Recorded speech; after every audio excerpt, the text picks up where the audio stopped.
I get lit. I'm a pro, not a myth. And my flow got some wit. Never slow, drink a fit. I get hype, I get lit. Here I go, I get lit. Here I go, I get lit. Here I go, I get lit. I get hype for the shit. Here I go, I get lit. Here I go, I get lit. Here I go, I get lit. I get hype for the shit. Right.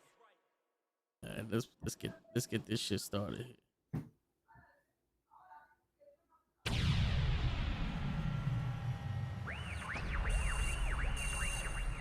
$20,000 to the future. The predator is reaching to the nation. Energize the massive sound of the DJ. Enjoy the sensation of Rotterdam. Welcome to the Nukkle HeDD Podcast. What's going on, everybody? It's your boy Toe Tags in the building.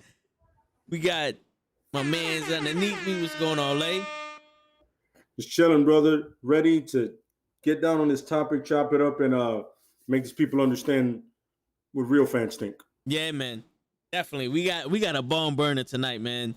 And you know, there's multiple cases where people talk shit about us and we talk shit about them, but there's two specific cases and the one that we could get into. If you got more, we got it. We out here all night. You know what I'm saying? What's going on, Kenny? What up, Pimp? What up, Pump? What's going on? Did anybody stream Crown Jewel? Nah, you know what, to be honest with you, Pimp? I heard it was good, but I don't want to watch a fucking glorified house show. Yeah, I don't watch any of the Saudi shit.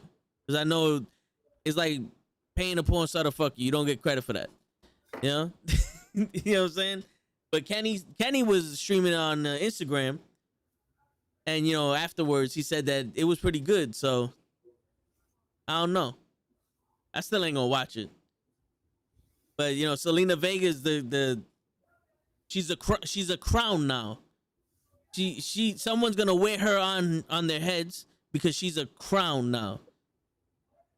Does that make sense to ya? She's not a queen of anything. She is the crown that a queen would wear. So she's gonna be Charlotte Flair's manager? Is that what she won? Apparently. She put in 8 minutes of work over 3 weeks and became someone's headwear. That's dope. Kenny said he just did a review on IG real quick. Man, you had that egg roll and you was watching Edge versus Rollins, bro. Don't fuck with me, Kenny. I saw you. Me and Lay was in there with both eyes. This is true. For real. But yo, tomorrow, before we get into our actual subject and shit, what's going on, Harris?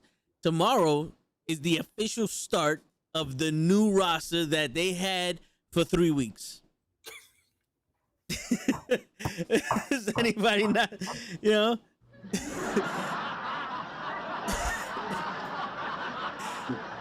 That shit makes no fucking sense, dude. You know, is that not fucking crazy? That shit is bad shit. That's what it is. Yeah, bro. Like, and I can understand if they didn't already just transition people over. Like if Austin Theory was still on NXT and he doesn't debut until tomorrow or Monday because he's on Raw, get it. But it was almost like, yo, we did the draft. Now everybody can go wherever the fuck you want for 3 weeks. And then we're going to start brand new on the season premiere of Monday Night Raw. Meanwhile, the season premiere of SmackDown was 2 weeks ago. Yeah. Yo, the geniuses over there. This is why we can't go to space no more. Because these are the motherfuckers thinking shit up. These are the motherfuckers Bruce Willis was talking about in Armageddon, just sitting in rooms thinking shit up. Yep. Does and anybody? That's what the best to come up with. Yeah, for real. Meanwhile, we're taking a shit thinking of better shit than that. Yo, Harris goes, does anybody think Xavier Woods is a real dork in real life? I seen how he reacted winning the King of the Ring. Oh, yeah. Yeah. Yeah, have you seen Up, Up, Down, Down and all that other shit? Yeah, he cosplays and all that shit. I would love to have him on the podcast, but I'm just afraid that he might not be able to be allowed to be his real self when we're broadcast. speaking to the, you know what I'm saying? That's my Absolutely. fear. Like we would have to wait until the WWE like cuts him accidentally, and then we get him for that like 2-3 days that they're like, oh no shit, you should get him back, get him back, get him. You know? Yeah, I agree.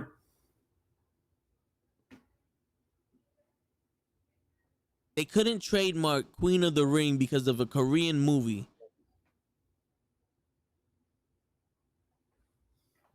So why couldn't they call it something else? The Queen's crown, like literally, that's a hat. That's a hat. She's an article of clothing now. Why couldn't they call her the Queen of WWE? You know? It's true. You obviously don't let him wrestle, so what ring is she gonna be in? The tournament took a total of 8 minutes, each match put together. She's not in the ring long enough. She could have been the queen of WWE. And the funny part is, with something like that, you can allow her and only her to go from every brand. Right? If she won it for that year, for the year she has it, she goes from brand to brand whenever she wants. She shows up wherever she wants. You know what I'm saying? I mean, yo, put something behind that fucking stipulation, that match. Make it worth something. Like, yo, if I win it and we have the brand split, I show up whenever the fuck I want, wherever. Not like that stupid wild card shit where it's 4 people, which just really means just Roman Reigns, Seth Rollins, and Kofi Kingston. Those are the only 3 people that were doing that shit. Pretty much. I'm talking about like, yo, she could show up any day, you know, fucking even on NXT. Yeah. She shows up on NXT on some, yo, I just want to come here. I want to challenge people. Fuck it.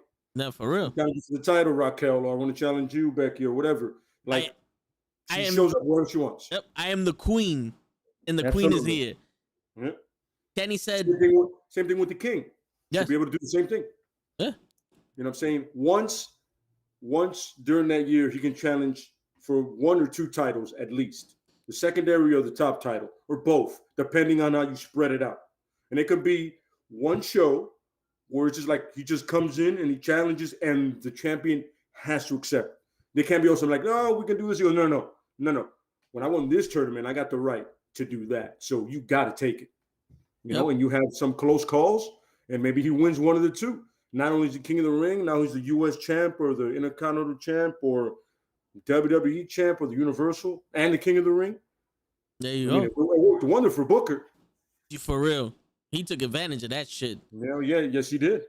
He made a whole like year's worth of fucking storyline with just King Booger. Yeah. Why you made it sound like Booger? Because that's how King he says it. Booker. Well, that's how he says the pinky was in the air. He did the little dance. Yep, and then the pinky in the air. And he had Booker's court. Yep. Which is regal and Finley. Yep. You know, you can do all kinds of shit if you do it right. Oh yeah. You take advantage of the situation intelligently. You're on your own, and you do it right. And a guy like Xavier can do it. He's smart. Yeah, and he has charisma, so he could pull off some shit like that. Absolutely. Just off his anime and gaming shit alone, you can come up with some shit that you'd be like, yo, wait a minute, I know what that's from, but it's not exactly it, so they can't sue. Yep. You know? Yeah. Yeah. And how funny would it be? Like, just ironically, he just interrupts everybody. Like Bobby Lashley comes out and talks, and just next thing you know, it's a Royal New Day theme, and he just comes out, "Yo, King Woods has arrived."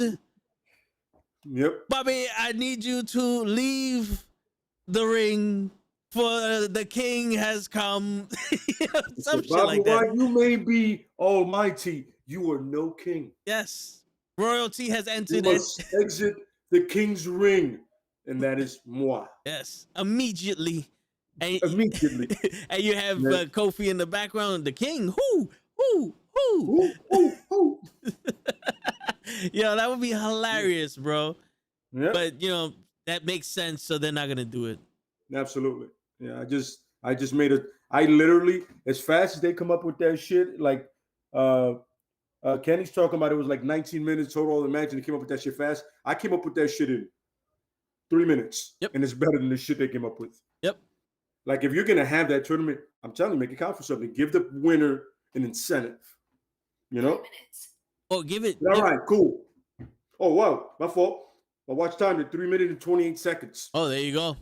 There you go. 3 minutes 28 seconds. I gave you a better version of that King of the Ring shit, or a better result for it. Yeah. A reason to do it. And you know what the crazy shit is with the Queen's Crown? They could have legitimately used this tournament to showcase their women's wrestling. Absolutely. That bracket could have been at least 16 competitors. Yeah. You know, like back in the days, it would have 16 or maybe more competitors. You could have at least 16 because you have way more than 60 women on that roster. And you have some NXT, Raw, SmackDown. Remember, NXT is still part of your company. As much as you like to shit on it, those women still they're on the contract with you guys. So you bring them up, you do the brackets, you have some of them NXT women shine, Raw, SmackDown, then finally you get to where everybody's gonna go, duh, of course it was gonna be them. Yep. You know, or surprise the fuck out of us. Have somebody like Raquel Gonzalez or Tony Storm winning. We're like, oh shit. We're like, oh shit. Imagine the NXT champion is now the queen of the ring. That's right, I said that. I'm not saying that, fuck that name. No, Queen of the Ring. And now she can do the exact same thing I said. Show up wherever the fuck she wants. Even as the NXT champion, and she doesn't have to put a belt on the line unless she chooses to. But whoever she challenges has to wrestle her that night. Now, somehow we got to do on the pay-per-view. No. We're doing that shit tonight. I won that tournament, and I won the right. So, main event, get ready. Word. You know nah, yeah, for real. Yeah, but that was 19 minutes with the entrances and the commercials. In between entrances. So technically, when you get to the segments in the back. Yes. So if you take all that stuff out, it was about 4 minutes total each. You know, every match. That shit was sad. Yeah. What he said? He said, Pimp said, "Is anybody happy that Roman retained the world title? Lesnar, he's going. I'm happy he did because you know what? Fuck Lesnar. I'm tired of the big white hype coming in. You know what I'm saying? And getting whatever the fuck he wants. What? Can I ask you a question? What the fuck did Lesnar do to earn a title shot besides be white? He did two things: jack and shit. There you go. So you're saying is if I'm some kind of a fucking sideshow freak or attraction, I automatically get a title shot. Like if Butterbean shows up, you getting Butterbean a title shot? Oh yeah, you have to. Bob Sapp shows up. Ken Shamrock. Like that Goldberg shit would like. I know that Goldberg won. And now Lashley looks like hot ass. From the almighty to hot ass. Yo, Goldberg is like the Big Show, where the Big Show goes from heel to face, heel to face, heel to face. But Bobby Lashley goes from tough guy to bitch, tough guy to bitch, tough guy to bitch. And if anybody knows me, I'm a huge Bobby Lashley fan. I've been a Bobby Lashley fan since he first came out.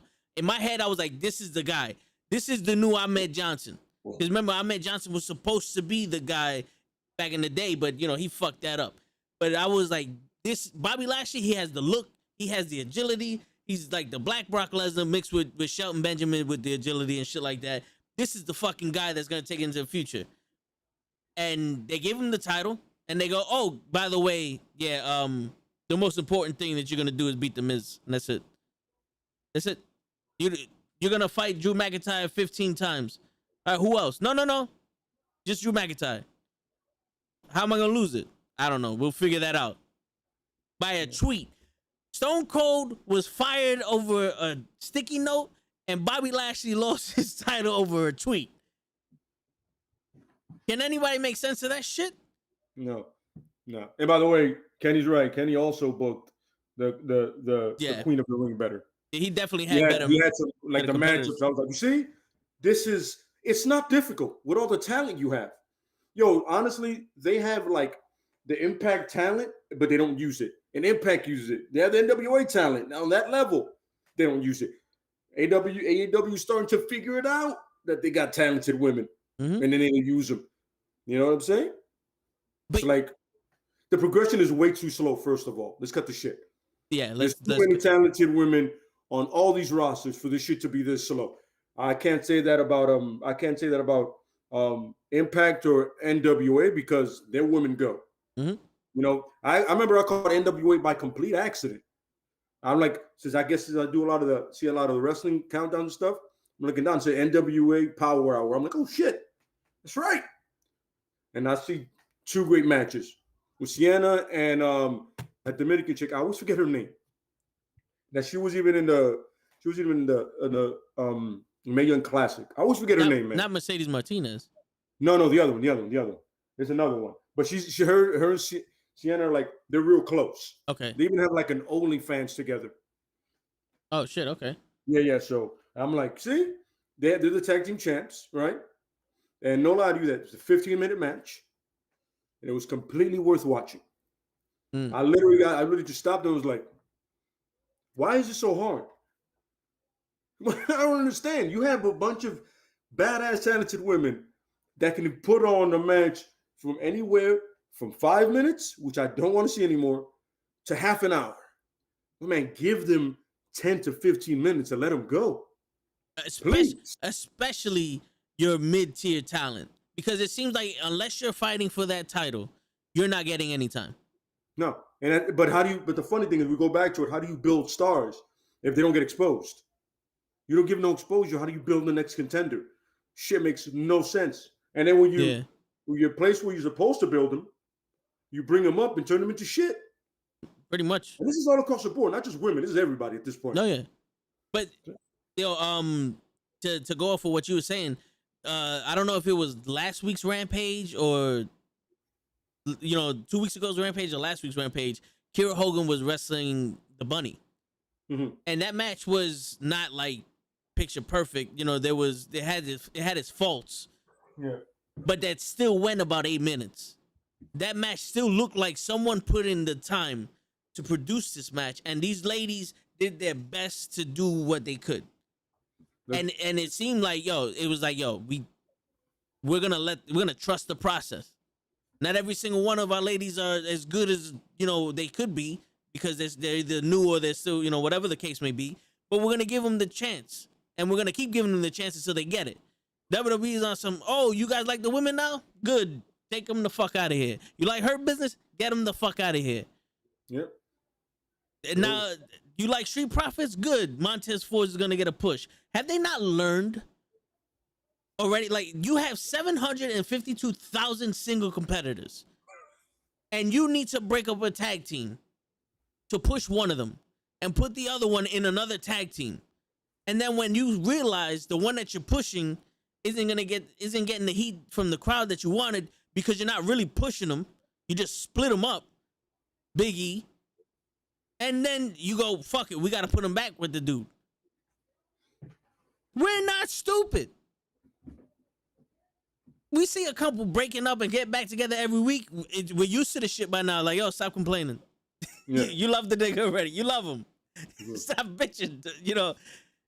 Harris wants to know if they're going to do SmackDown in Saudi. Nah, they're doing SmackDown in America. Do the SmackDown roster have to fly out? Well, it looks like it was only the champions that flew out, like the Usos, Becky Lynch, Roman Reigns, and at that moment, Seth Rollins and Edge were on SmackDown. So it was really just, honestly, it was just like their champions and some individuals. But now that they're like Edge and Rollins are on Raw now, it was really only the SmackDown champions that were there. And Sasha, because Sasha is also on SmackDown. Oh, and Sasha, yeah, there you go. So pretty much anybody that's a champion or a contender in that mix. Yeah. Everybody else was pretty much from Raw. Yeah, I mean, I didn't watch it, but it definitely did sound like that. Look at their card, you go, this is pretty much just Raw. Because even the Usos fought the Hurt Business. The Hurt Business, yeah. And I'm talking about, it was like RK Bros were there, right? Yes, on a fucking camel.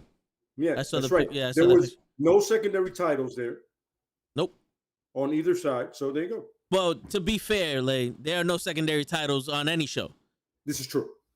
I mean, at least doesn't seem that way to us. No, the Intercontinental Champion is that Intercontinental Champion has been officially changed to the Entrance Champion. When someone has a better entrance than Shinsuke, he'll become the champion. It's fucking ridiculous. But yo, I don't know how serious this is, but it kind of irked me, and I'll be that guy. Sasha put out a picture. I don't know if she was in her hotel or on like a plane, you know, and with like a sheet covering the window, whatever the fucking case may be. And it said 17 hours until SmackDown. Something else. I need to take another vacation. And instantly in my head, I was like, no, the fuck you do not. You cannot keep wrestling 3 matches a night and then going on a 2-month hiatus. You know what I'm saying? Like, come on. I understand the women's division is not that deep anymore, but Jesus Christ. And she's dipping her foot into Hollywood hard now. That Mandalorian should just set her up. Apparently, she's not gonna be in season 3 of that shit. She might not be in season 3, but she might be in the book of Boba Fett. Okay. Because, you know, at the end of the day, Boba Fett is still a Mandalorian technically because of the armor. True, yeah. His father, and they'll cross paths with those with the other Mandalorians who are in like batshit like Mando is. Well, Mando isn't anymore, but like that she'll show up somewhere. You know what I mean? And remember, they have like some other projects that are like TV shows that are coming out. Yeah. You know, so be ready just to see that shit. She'll be in there somewhere. You know. I think they finished or they're filming the Book of Boba Fett. All right, yeah. So I know it's supposed to come out later this year. I think in December, the Book of Boba Fett. But while Lay is handling his business, I also want to mention, Kenny, maybe you agree with me, maybe you don't. And everybody in the chat, you know, weigh in on this. Give me your opinion. But I honestly think that the Queen of the Ring would have been a lot bigger if Ronda Rousey was in it, just because apparently she's the only female that they can do shit with. They didn't have any respect for the women until Ronda Rousey came in. If you think about it, when the 4 horsewomen were on NXT, they were main eventing. They were getting time on NXT takeovers. They were sometimes the best match of the night, and that's saying a lot for the NXT takeovers. And then when they were called up to the main roster, they were put into fractions, and they did nothing with them.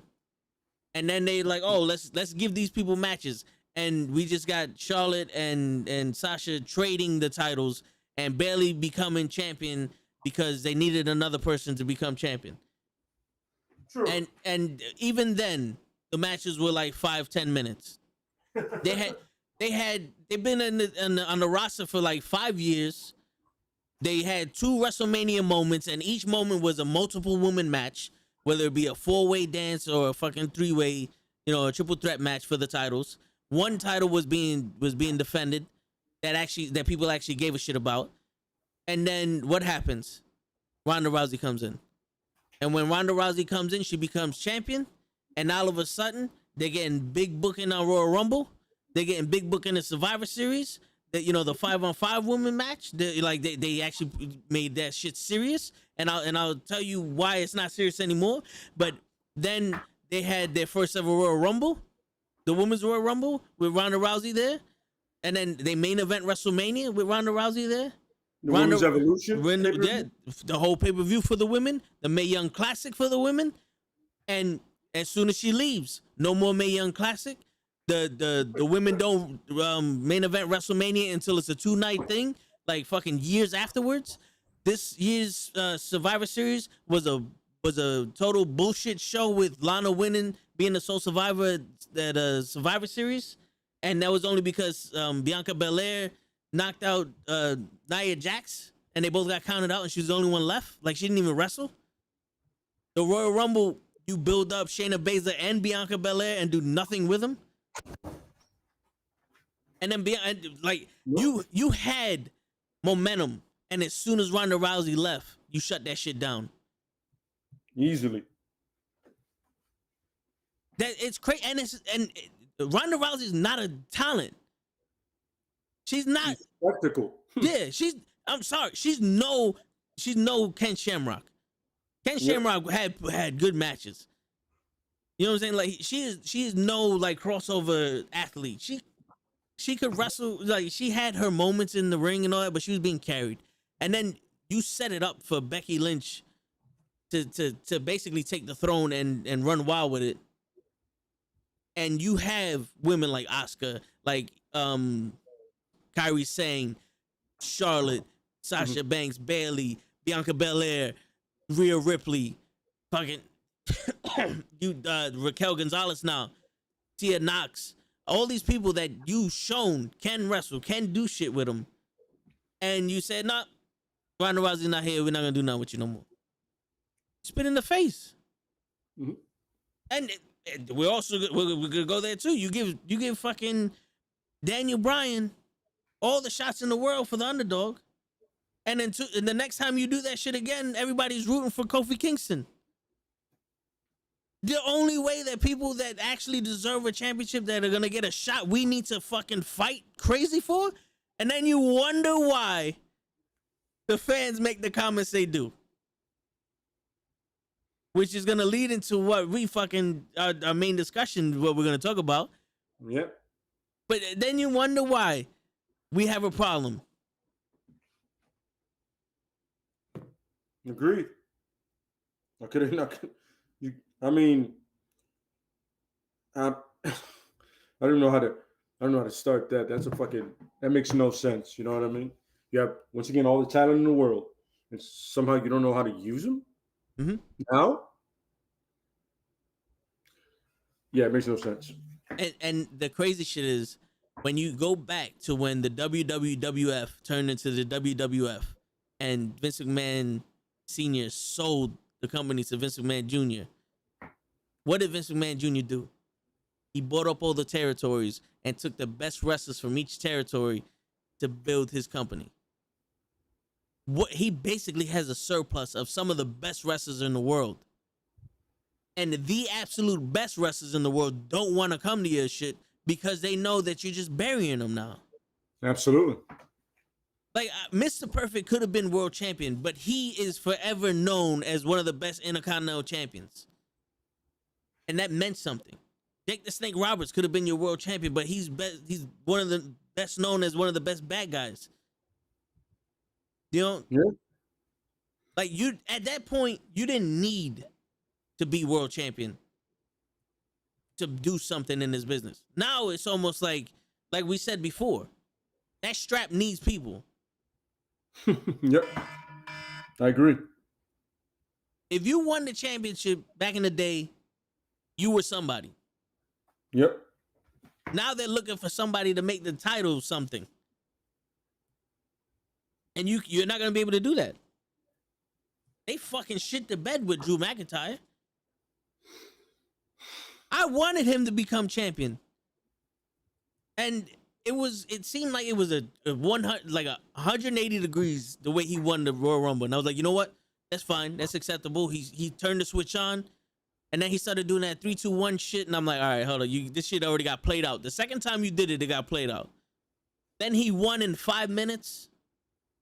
It's like, yo, bro, really? Like, I get it. But really? You can, if anybody can have a decent match, it's Brock Lesnar. Brock Lesnar is one of the best fucking wrestlers. You know, we don't give him a lot of credit, but my man is one of the best wrestlers today. Yeah. You know? And we get a 5-minute match. All right. And then what'd you do? For the next 6 months, it's him versus Randy Orton.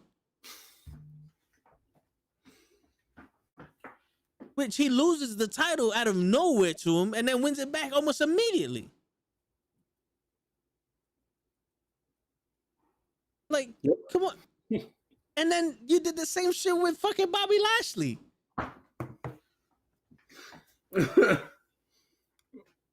Yeah, it's just horrendous booking and every sense of the word.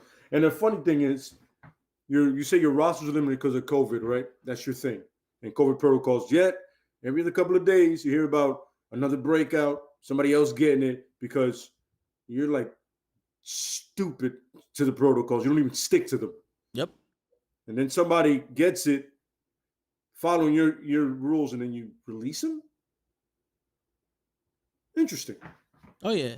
But then you have like family members coming to watch people wrestle, to be in your crowd, and they bring that shit with them, and you're like, what's the point of this empty Thunderdome if you're going to do that? Yeah. Kind of defeats the purpose. Yep. Really does. And the crazy shit is, oh, we have a limited roster. That's because you just released 50 fucking people. And you started doing that shit monthly. Yeah. You can't even 50, say that you 30. lost. It's 45. You can't even say you lost money during the fucking pandemic because that was the most profitable you've ever been. Yeah, that's one of the most profitable. Yo, the same thing with the UFC. You're something like, you made money hand over foot. Yeah. And your fighters are making $10,000. And they're making more money off Twitch. You don't want them to have that. Yep. They're still wrestling for you, by the way. But if they're making way more money over there, you don't want them. Like, what? What? Yeah, that's crazy. Show wants to know who shit in my bed. Nobody, Show. It's just we're speaking facts, bro. I don't give a shit how good Saudi Arabia was, how good that show was, man. You know what? You guys performed, you did all that shit. That's fine. But at the end of the day, you give us shit, and then when somebody pays for it, now all of a sudden it's WrestleMania. Nah, man, WrestleMania used to be fucking something that everybody looked forward to. We had 12 WrestleManias this year. We literally had two WrestleManias, Saturday and Sunday. Then we had WrestleMania Backlash. Then we had SummerSlam, which was another fucking WrestleMania.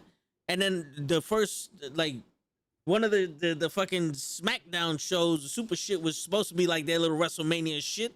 And now we got the Saudi WrestleMania and some other bullshit that they want to do. At what point can we get to wrestling? Absolutely.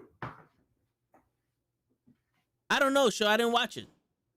I don't watch house shows. It's like that when the WWE went to Japan, I watched that shit and I said, yo, this was horrible. This was legitimately a house show and somebody had a camera in it. Yep. Did not need to be watched. No one lost the title. There's no story being told.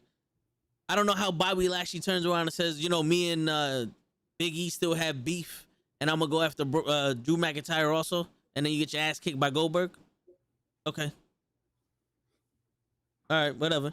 But we know Goldberg had 2 matches left on his fucking contract.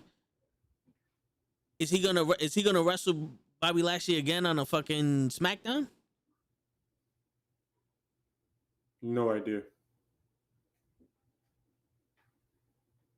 Yo, it's not PPV, it's POV, paid for view. The Prince paid to watch that shit. He paid the WWE to put on a private fucking show, and the WWE said, yo, can we have cameras? So I don't give a shit. Go ahead. And they just broadcast it over Peacock. That's another thing, bro, that pisses me off. The WWE network was something magical. Yep. And then you go to Peacock. I haven't watched anything on Peacock but the I'm not even gonna call them pay-per-views anymore. But the Sunday events that they throw once a month. Yeah. Yeah, that whole setup is fucking stupid. Yeah, man. But all right, since no one's here yet, we gave everybody time. Let's get into some shit. All right, so Braun Strowman. All right, so Braun Strowman and Roman Reigns made comments, right? And Braun Strowman has a long ass fucking comment.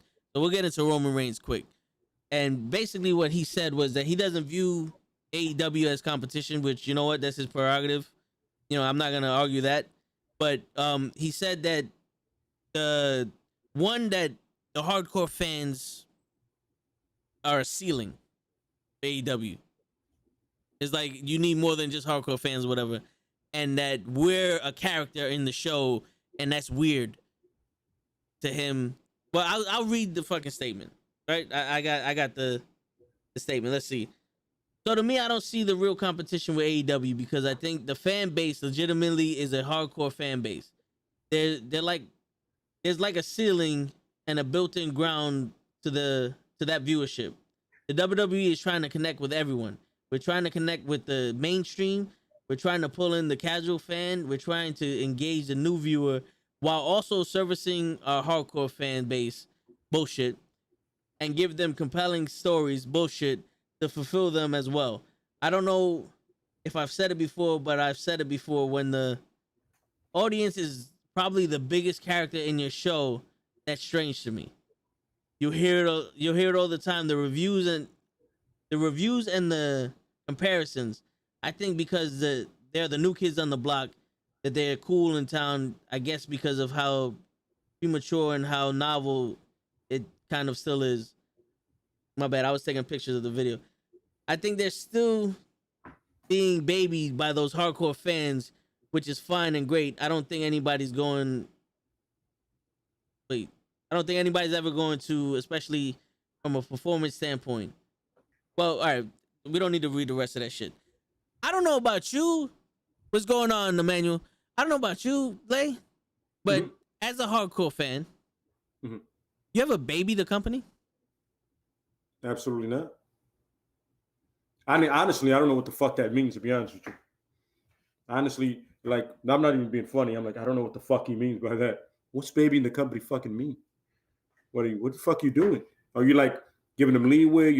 How the fuck you coddle a multi-billion-dollar company? How's that possible? I have no idea. But I'm trying to understand. Do we give it slack? Are we nice to it? Roman, what the fuck are you talking about? I don't know. Because I remember, maybe he means we babying them because when they first came out and had a women's division, everyone said that their women suck. Maybe we're babying them by saying that when John Moxley and Kenny Omega had that Mexican death exploding ring match and fireworks went off and said, kapew, kapew, we gave them complete shit for that. We baby him for that. Maybe when Jack Swagger, his real name is fucking escaping me right now, and Jack Hagar and Wardlow had that MMA match that looked stupid, and we gave him shit for that. We babied them. Maybe when Jericho fell off the top of the fucking War Games ring and you can see the padding that he went into and everyone gave them shit for that, we're babying them. I don't know what babying means. Thank you, Jose. Yeah, no, I don't. Hager, there you go. Hager, my bad. Hager, there you go, yeah. Kind of like the musician. Yeah. Yeah, but no, I don't know what the fuck that means. I don't know what Roman's talking about. With all due respect to Roman, like I said, I'm a fan of Roman's, but you're sounding like a company man. Yeah. Which I get it. You're the head of the company, right? You're the head of the locker room. You sell the most merch, right? Don't you? And you know who buys the most merch? Hardcore fans. Like I'm telling you, son, like right now, look. I tell you right now. If you don't recognize the shirt,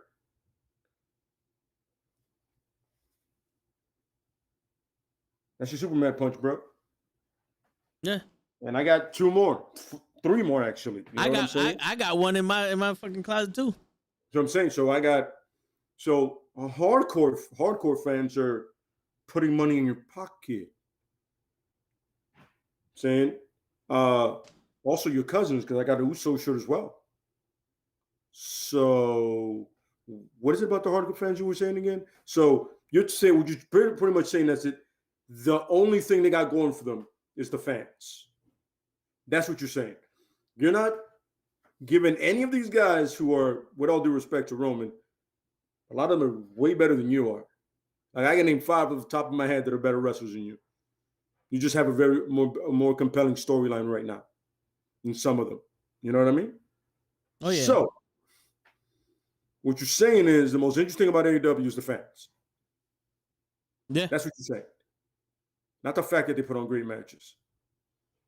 Not the fact that you've had great matches, but any of the matches that you've had, I can literally overshadow them with Pac, Kenny, and Orange Cassidy, which really I believe that any of those 3 guys are going to win.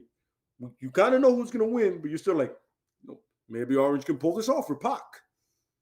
That illusion is still there. It's there, yeah. You're like, oh shit. I mean, you versus Jay, which I loved, and I'm a fan of the story. Let's be real here. Jay wasn't going to get that title at all. Shit, I knew Brock wasn't going to get that title. Yeah. At the end of the day, it's a Saudi show. You know what I mean? So let's be realistic here. Hardcore fans, once again, put money in your pocket. Without saying, so all due respect, you're gonna, if you ever hear this, you're gonna be on some, well, that guy's this and that. It's fantastic. I don't give a shit. But they do that. But we also enjoy both companies, and that's not a problem. And the most interesting part of AEW is not the fans. Are they a part of it? Absolutely.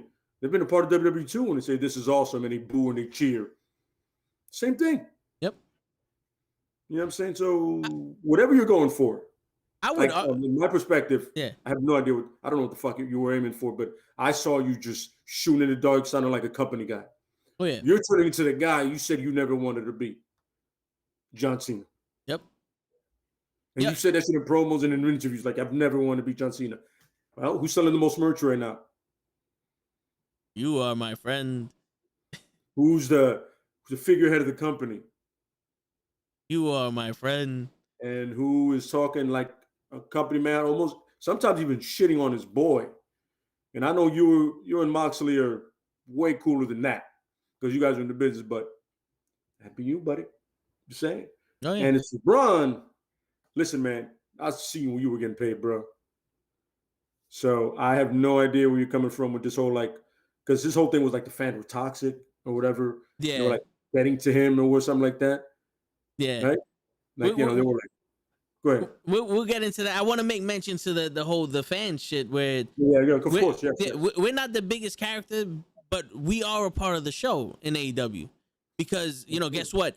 You do it for the fans, right? Because I'm pretty sure you didn't get the same adrenaline rush when you did it in an empty arena, right? You was excited when the fans were back in the arena so you could hear the cheering and all the other shit so we could sing along with Jericho. I would argue that the biggest the WWE's ever been in popularity was the Attitude Era, and they had plenty of people placate to the fans. Anybody that watched the Attitude Era for more than a week knows, ladies and gentlemen, boys and girls, children of all ages, D-Generation X proudly brings to you the tag team champions of the world, the Road Dogg Jesse James, the badass Billy Gunn, the New Age Outlaws. The whole fans said that with you. And then if you're not down with that, the fans said, suck it. So wasn't the fans a part of the show during the Attitude Era when it was the most popular? Yeah, and then you have the whole Stone Cold. You know what I'm saying? If you want me to whoop his ass, give me a hell yeah. Hell yeah. And then The Rock, and the Millions. And Millions. And even the Canaanites. Oh, yeah. I'm sorry. Fucking Canaanites. Sorry. I'm saying that, but that was wrong. That was wrong. But you get it. You get what we're talking about. You know what I mean? Word. The Miz still does it. When my hand goes up, your mouth goes shut. The fans say that. And to be honest with you, I watched Raw the Monday after WrestleMania because of the crowd. That's when the crowd is the wildest. And I want to see what they're going to do. Yeah. The only time I've ever watched AEW for the crowd is to hear them sing Jericho's song when he couldn't play it. Yeah.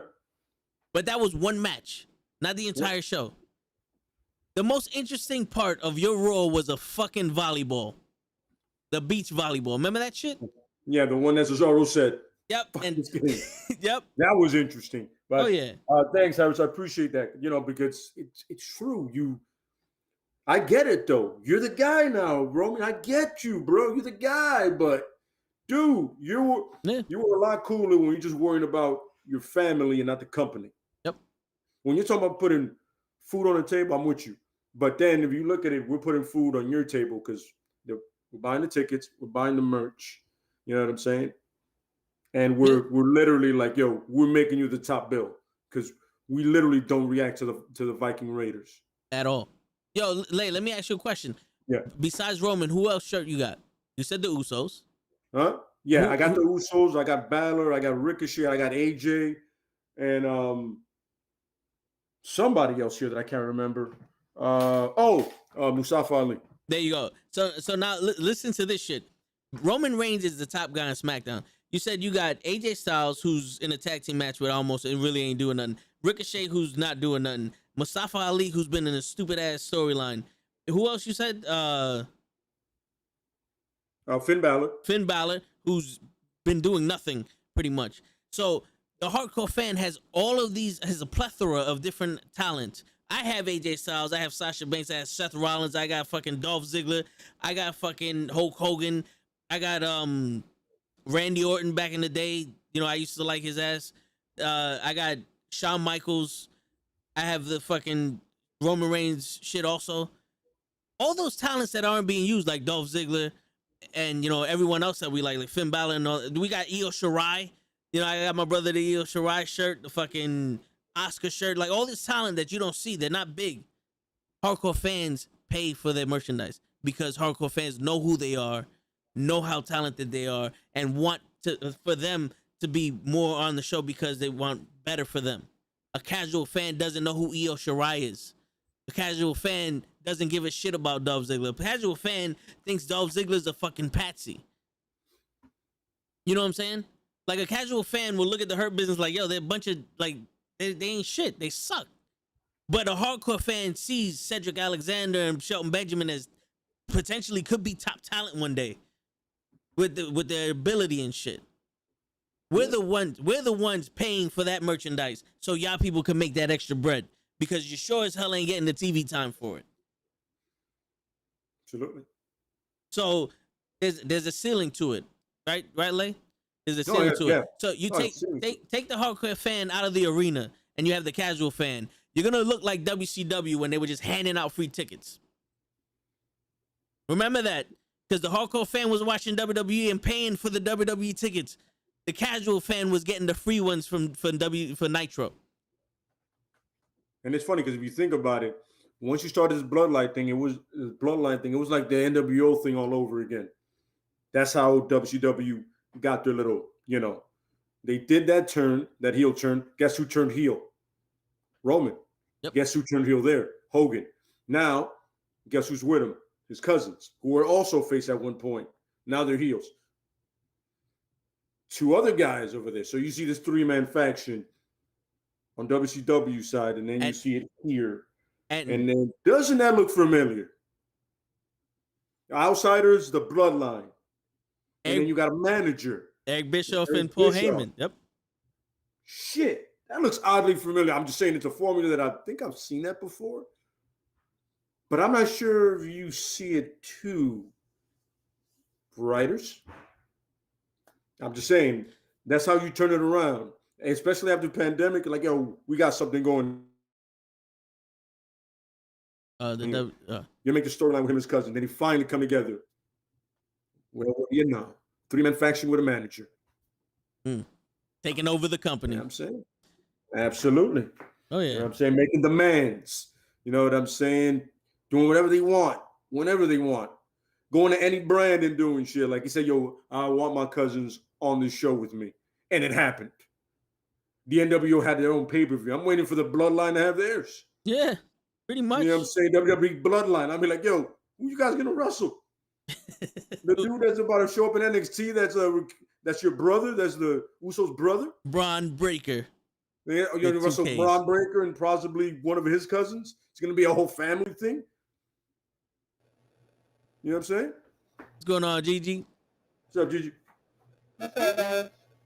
Oh, your mic is... It's funny. Why does everybody turn on sounding like that? Like, it is Kane. Yeah, my name is Kane. I have no idea. I have no idea. Happened to Bleak yesterday. Yeah. You sounded like that, like, I am Kane. Yeah, you sound like you're in the airport right now. Yeah. The robotic airport. This is true, Jose, that Undisputed was the biggest merch seller because it was a fraction, as we call it here, thanks to show. You know what I mean? But if you know the similarities, what I'm saying between the NWO and the Bloodline, it's eerily the same. You know what I'm saying? And what's the Bloodline's color mostly? Black, white, and then a little bit of red. Oh, yeah. Because Roman's colors were black and white. Yep. And now the red goes in there because of, the blood. And what's in NWO? Were the outsiders, right? We're the cool ones. What is theirs? We're the ones. Yep. Just throwing it out there. And then from Ayo to acknowledge me, acknowledge us. Nobody sees that. Okay, cool. Just check. I feel like I'm taking crazy pills here. You're using your camera mic, Gigi. My bad. I'm sorry, Lane. Yeah. Is that what it is? Mind you, I put the setting on. Now you're back. There you go. Oh, because I put the setting on to be for the Yeti.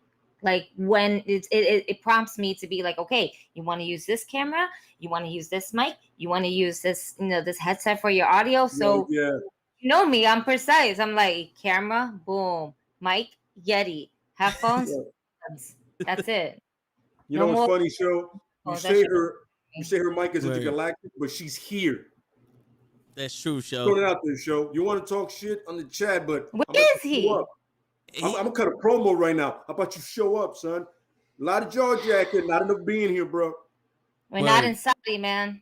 We're Word. not in Saudi. Lot You're of supposed to this. make it here. A lot of this, bro, but I don't see no show. Saying you sounding a lot right now. Word. Like, bro, Oh yeah, talking a lot, but where you at? for real. I'm sorry, I'm in Braun Breaker. With 2Ks. 2K. 2Ks. We know that 1K, that third K is definitely silent. Yes, definitely But silent. it's definitely a hood. It's white too. So what's going on, Gigi? How was your night going? Chilling, man. You know, worked, came home, mom mode, and now I'm here. Nice, nice. Now I'm here. Appreciate you coming by. Yeah. So Anytime.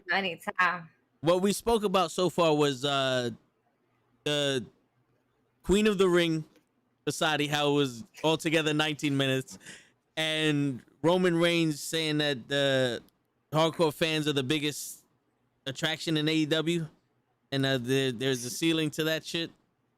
So I did not watch anything of Saudi at all today. I was at work.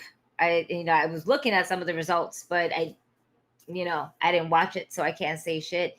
However, I am in full mode to wear Queen of the Ring herself Nice.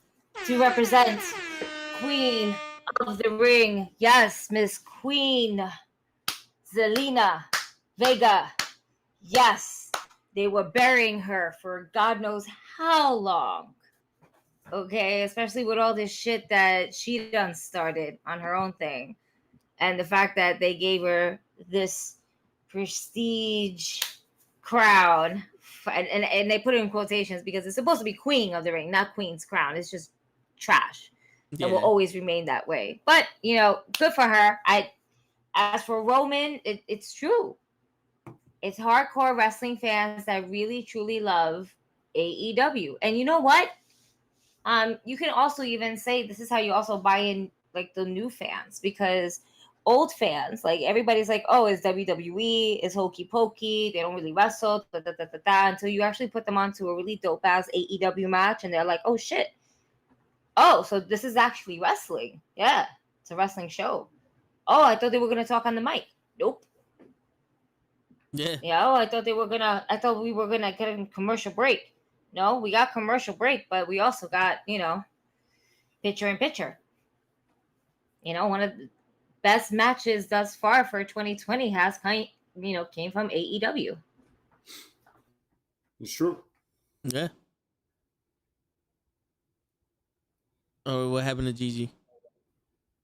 I don't know, but I'm blaming Show. Yeah, for real. The minute Show fucking messages, puts the shit in the chat. Sports entertainment versus wrestling. That's true, Jose. That's true. Yep.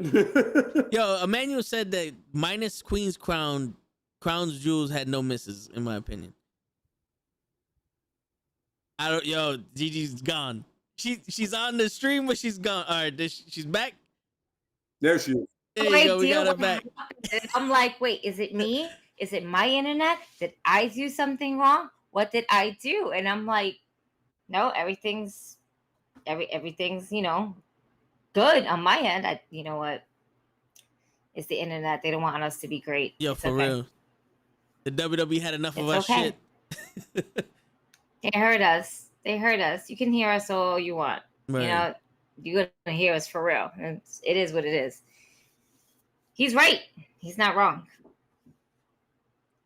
But it's also the same hardcore fans that are still watching the WWE product, because it's like a car accident. It's so bad, but you still just can't turn away from it. Yeah, they have their moments where they do great things, and we know the potential is just Absolutely. for some reason they just decide to give you shit. And then when they do give you a potential great match, like not for nothing, Bianca and Charlotte on on Raw. That was a great match, but what a shit ending that was. Oh, complete shit. It was a legit good match. They went blow for blow. You know, it really brought out the athleticism of Bianca Belair, and they both sold off of each other so well. It's that good in-work chemistry that they have that we haven't seen that often yet when it comes to Bianca and Charlotte together. We've seen Bianca and Sasha for sure, you know, and Bianca on her way up, but not really with so much of a feud with Charlotte until just recent. And that last match that they had, it was dope up until the fucking ending. It really was. I enjoyed that match. But then you give me a shit ending of Charlotte hitting, and now what I read Becky Lynch won. So we have the Raw Women's Champion on SmackDown and the SmackDown's Women's Champion on Raw. So are we just swapping belts like we did with the tag team titles last time? Was it last year that they did swap titles? Yep, that was last year. And the New Day just said, "Here you go." I was like, "Wow, you guys really hate tag team wrestling, and obviously you hate women's wrestling." Like I don't understand how we're gonna represent SmackDown on Raw and then Raw on SmackDown, or we're just gonna end up combining the titles, and I don't want that. I feel like this is the road to combine both titles into one, that where there's only one women's champion. And I think if they do that, it's not moving forward, it's moving backwards when it comes to the women's division. Absolutely. Yeah. I couldn't agree with that more. You know what I mean? And it's funny, Jose said it correct. He said, he doesn't watch WWE anymore because it's the same storyline with just different players. Pretty much. Seriously. Yeah. It's like, I mean, my favorite has to be the White Knight hero. That's a Slay the Minority champion. Yeah. Whenever they have one. Yeah. You got to be that. That has to happen. He has to come in and go, "Oh, you're evil." Why? Think about that, Scotty. What was that? That Drew McIntyre Big E thing made me so uncomfortable.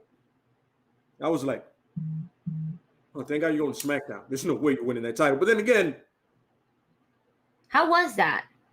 I don't know. You got to ask Kenny. Kenny saw it. I think Kenny's the only one of us that actually saw Crown Jewel. Yeah. I don't like watching house shows. See, that's a a hardcore fan there. You know, see? We're not all in AEW, Roman. Okay? We're still there in WWE. We tolerate this shit. Here's the thing is some of us have seen other blood sand, shows, and they have been glorified house shows. Like, Braun Strowman won a Rumble and a title that he never defended. Yeah. And apparently he won a big ass green title. Uglier than the other two titles, by the way. Oh yeah.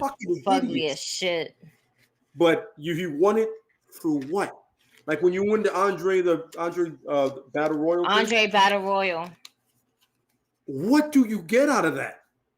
I think they should get a title match. Like if that's the case, you can do bragging rights as well, but that's trash. Nobody wants to do bragging rights. Let it be for a fucking moment. Like, you know what? This is your chance and opportunity. Let it make it be like another Money in the Bank. But just like, you know what? I won this. I'm the toughest motherfucker right here on the roster. I should get a chance to get that championship title. No matter what feud somebody's in. Just interrupt that shit. Absolutely. That was my whole proposal for the Queen of the Ring and the King of the Ring. Like for a whole year, that individual, man or woman, can go to any show, and no matter what champion they challenge, they have to accept it there. Like, no, we're not doing pay-per-view. We're doing this tonight. I won this tournament for a reason. We're doing this tonight. And whether they win or lose, make it a 15-minute match. Make it worth it. And don't give me a chair shot ending. Clear cut, either that person isn't good enough or they become the new champion. And then the King of the Ring and the champion. Like we said, it worked out great for Booker. Yeah, it did. It won us It actually also worked out great for Corbin. Yeah, for because Corbin hanged on to that. You know what's funny? It worked for too. It worked for Sheamus pretty well because he was a complete douche when he was the king. You know what I mean? Yeah. A little also worked for Owen Hart a little bit too, by the way. True. Because it fit Owen's attitude. The King of Hearts. The way he saw himself. The King of Hearts. God, that was so great. Because the way he saw it, he always saw himself better than everybody else. So you're like, perfect. And that was so good. Yeah. He was so fucking good on that. He was what Sami Zayn wishes he was, to be honest with you. Yeah, I can see that. But the problem is a lot of the thing with Sami is his own worst enemy because he's so knowledgeable with wrestling and he's so intelligent that he comes, they've said it before. A lot of people said it. He comes off so fucking arrogant and he just comes off standoff. Kevin Owens said, he goes, I love Sami.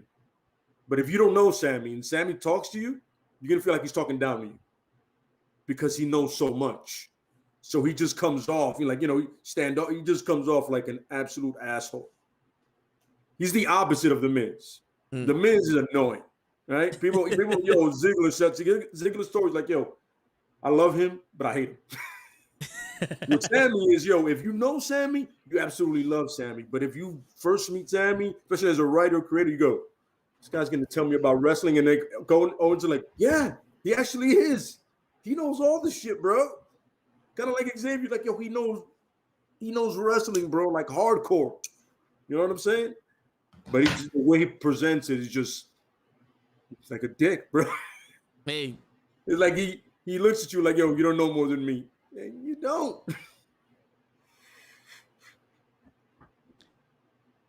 But apparently, it's not good enough to know shit nowadays because you don't need to know wrestling to fucking write for the WWE. You don't even know wrestlers' names. Yeah, pretty much. You're gonna write for somebody. Thing 1 and thing 2. That's it. Thing 1 and thing 2. You are a thing. You remember when Al Snow used to commentate on Sunday Night Heat, and he used to call the new guys Baba Ganoush 1 and Baba Ganoush 2. That's pretty much the script. It's like, Jackass 1 and Jackass 2 are gonna talk. Like, who are you talking about? Whoever, give it to anybody. Give the script to anybody. Yeah. Oh, yeah, that's true. It's because you. How do I say this without sounding like a complete asshole? I'm not. All right. You're already too late at that. Let's just stop it. Yeah, right? When did you want to become a nice guy? Listen, if you're gonna, right? Listen, we're gonna write for a wrestling show, right? Two things need to be. We have to know this. Have you ever watched the product? First of all, no. Like what? All right. Do you know anything about the product at all? Like you might have seen something or somebody told you something. No, you can't hire you. Yeah. Or at the very least, be able to write a story with an antagonist and a protagonist. Where there's an actual problem and they settle the problem and the problem has a solution. They resolve it. And then they move on to another problem. Not this shit where everything's up in the air. Like everybody's fucking rewriting Halloween so that way Michael Myers never dies and he can come back for episode 86. Here's a question. Have you read a comic book? Picture these guys as superheroes, right? Because at the end of the day, the way they're built, most of them, and the way they wrestle, Ricochet. Yeah. It's pretty much that. Can you write a story for a superhero and a supervillain? Yes. It's not that hard. Nope. It's never that hard. The superhero has to overcome the odds, and eventually he conquers a villain. Or, here's the fun part, the villain wins. Sometimes that's even more fun. And the villain's either a strong, dominant champion, or he's a sneaky dirtbag, coward. Come on, man. Yeah. I literally just wrote Raw better than Raw. Yeah. And I didn't even name anybody. Pretty much. And you can do this with men and women. And, whatever else you feel like putting out there. Oh, yeah. You get a little gold dust, whatever, have somebody that's actually, bi or whatever, and you could make it part of their character instead of shying away from it like you guys do. Yeah. wrong with a probably a same-sex angle. Nothing wrong with that. You had Billy and Chuck. They weren't really it, but you were on the right path. They suggested it. You're on the right path, Mhm. but you just did it all wrong. I see where you were going. You just pick two guys that are, they're not. You know what I mean? Oh yeah. And if you're gonna do it with women, do me a favor. Don't make it HLA. These people have relationships, like human beings. You know what I mean? Yeah. Like two humans. You know, they're together. It's a couple. You know, and they're not always making out and half naked. Yeah. They're people. They wear clothing. They go shopping. They have a house. Fuck, man. And for anybody that doesn't know, HLA is hot lesbian action. That was the Eric Bischoff shit. Yeah. Back I in the day. apologize. Yeah, I should have clarified that. It's fine. It's fine. What's up, Pro Wrestling Podcast? What's going on? What's going on, bro? Speaking of the fucking storyline and the writers and shit, that's gonna lead us right into Braun Strowman, because I think that he took all that heat the wrong way. Yeah. A lot of the heat that he was talking about that made him depressed and hate himself was the writer's fault. That had nothing to do with him. That had nothing to do with him. Him beating Goldberg at WrestleMania for the Universal Championship had nothing to do with him. It had everything to do with the writing, and most of that was because people wanted to see Roman Reigns versus Goldberg, and they didn't know that Roman Reigns wasn't gonna be there for months. You know, they thought it was like, yo, Roman's not here now, so Goldberg go over and then wrestle Roman. Nope. We just went in a completely different direction. I don't know why my man's hating himself. Good. And the funny thing is, in a position you get put in like that, everybody gets criticized at the end of the day. Sometimes you have a great match. Sometimes the storyline sucks, and you just be like, yo, it's gonna happen, bro. Oh, yeah. You know what I mean? I'm not saying he's not wrong. He's not wrong at all for being, depressed or whatever. But that's a little bit tougher. You know what I mean? Especially if you want to be in the main event, that's gonna happen a lot. I mean, back in the days, they tried to stab people because they hated heels so bad. Michael got stabbed twice. Yeah, literally got. It's like he has a backbone, but he doesn't at the same time. You know what I'm saying? Yeah, he's a little bit like. Nothing wrong with it. Yeah. Nothing wrong with it. No. But you wouldn't expect that, I guess, from a man his size. Like, realistically, he's a giant. Like, why would you have somebody that's probably half the size of you that you can just, like, I'm going to throw you across the room if you ever write me this bullshit ever again. Mm-hmm. You are a legit threat. If you tell a writer you need to fucking change this shit because this is some bullshit, then you can possibly end up writing yourself either A, off, or B, into a better storyline. But you can't. It's like you can't put all the blame on them. You know? Yeah. You got to take some ownership to it too. This is what they give you. You need to find a way to rock with it. Yeah, and you agree to it. A word, and you agree to it. The majority of them. That's the craziest thing. You agree to it. You know what I mean? Like if there's a storyline that I am not a fan of and I have any kind of power, you know what I'm saying? I'll be like, yo, no. Like we heard Roman that Vince wanted to keep him a face, and he was like, no, that didn't make any sense. Dude, that didn't work. It sucked. Can we go this direction? There we go, and it works. Yeah. You know what I'm saying? Oh, That's the problem. And another part of his problem was that being on all the time and then having to work through the pandemic, and hearing people talk smack and shit like that. But that's part of the show. To be honest with you, Strowman, we worked through the pandemic, and I didn't have no fucking days off neither. And to work one day a week and bitch about it, and then have people talk shit about you, homeboy, I worked every day of the fucking week. They took money away from me. We didn't get no bonuses because the hospital lost money. My brother caught fucking COVID. I had to make sure my pops didn't catch it because he wouldn't have survived if he did. And every day I had to stand in line to get in line to get fucking toilet paper.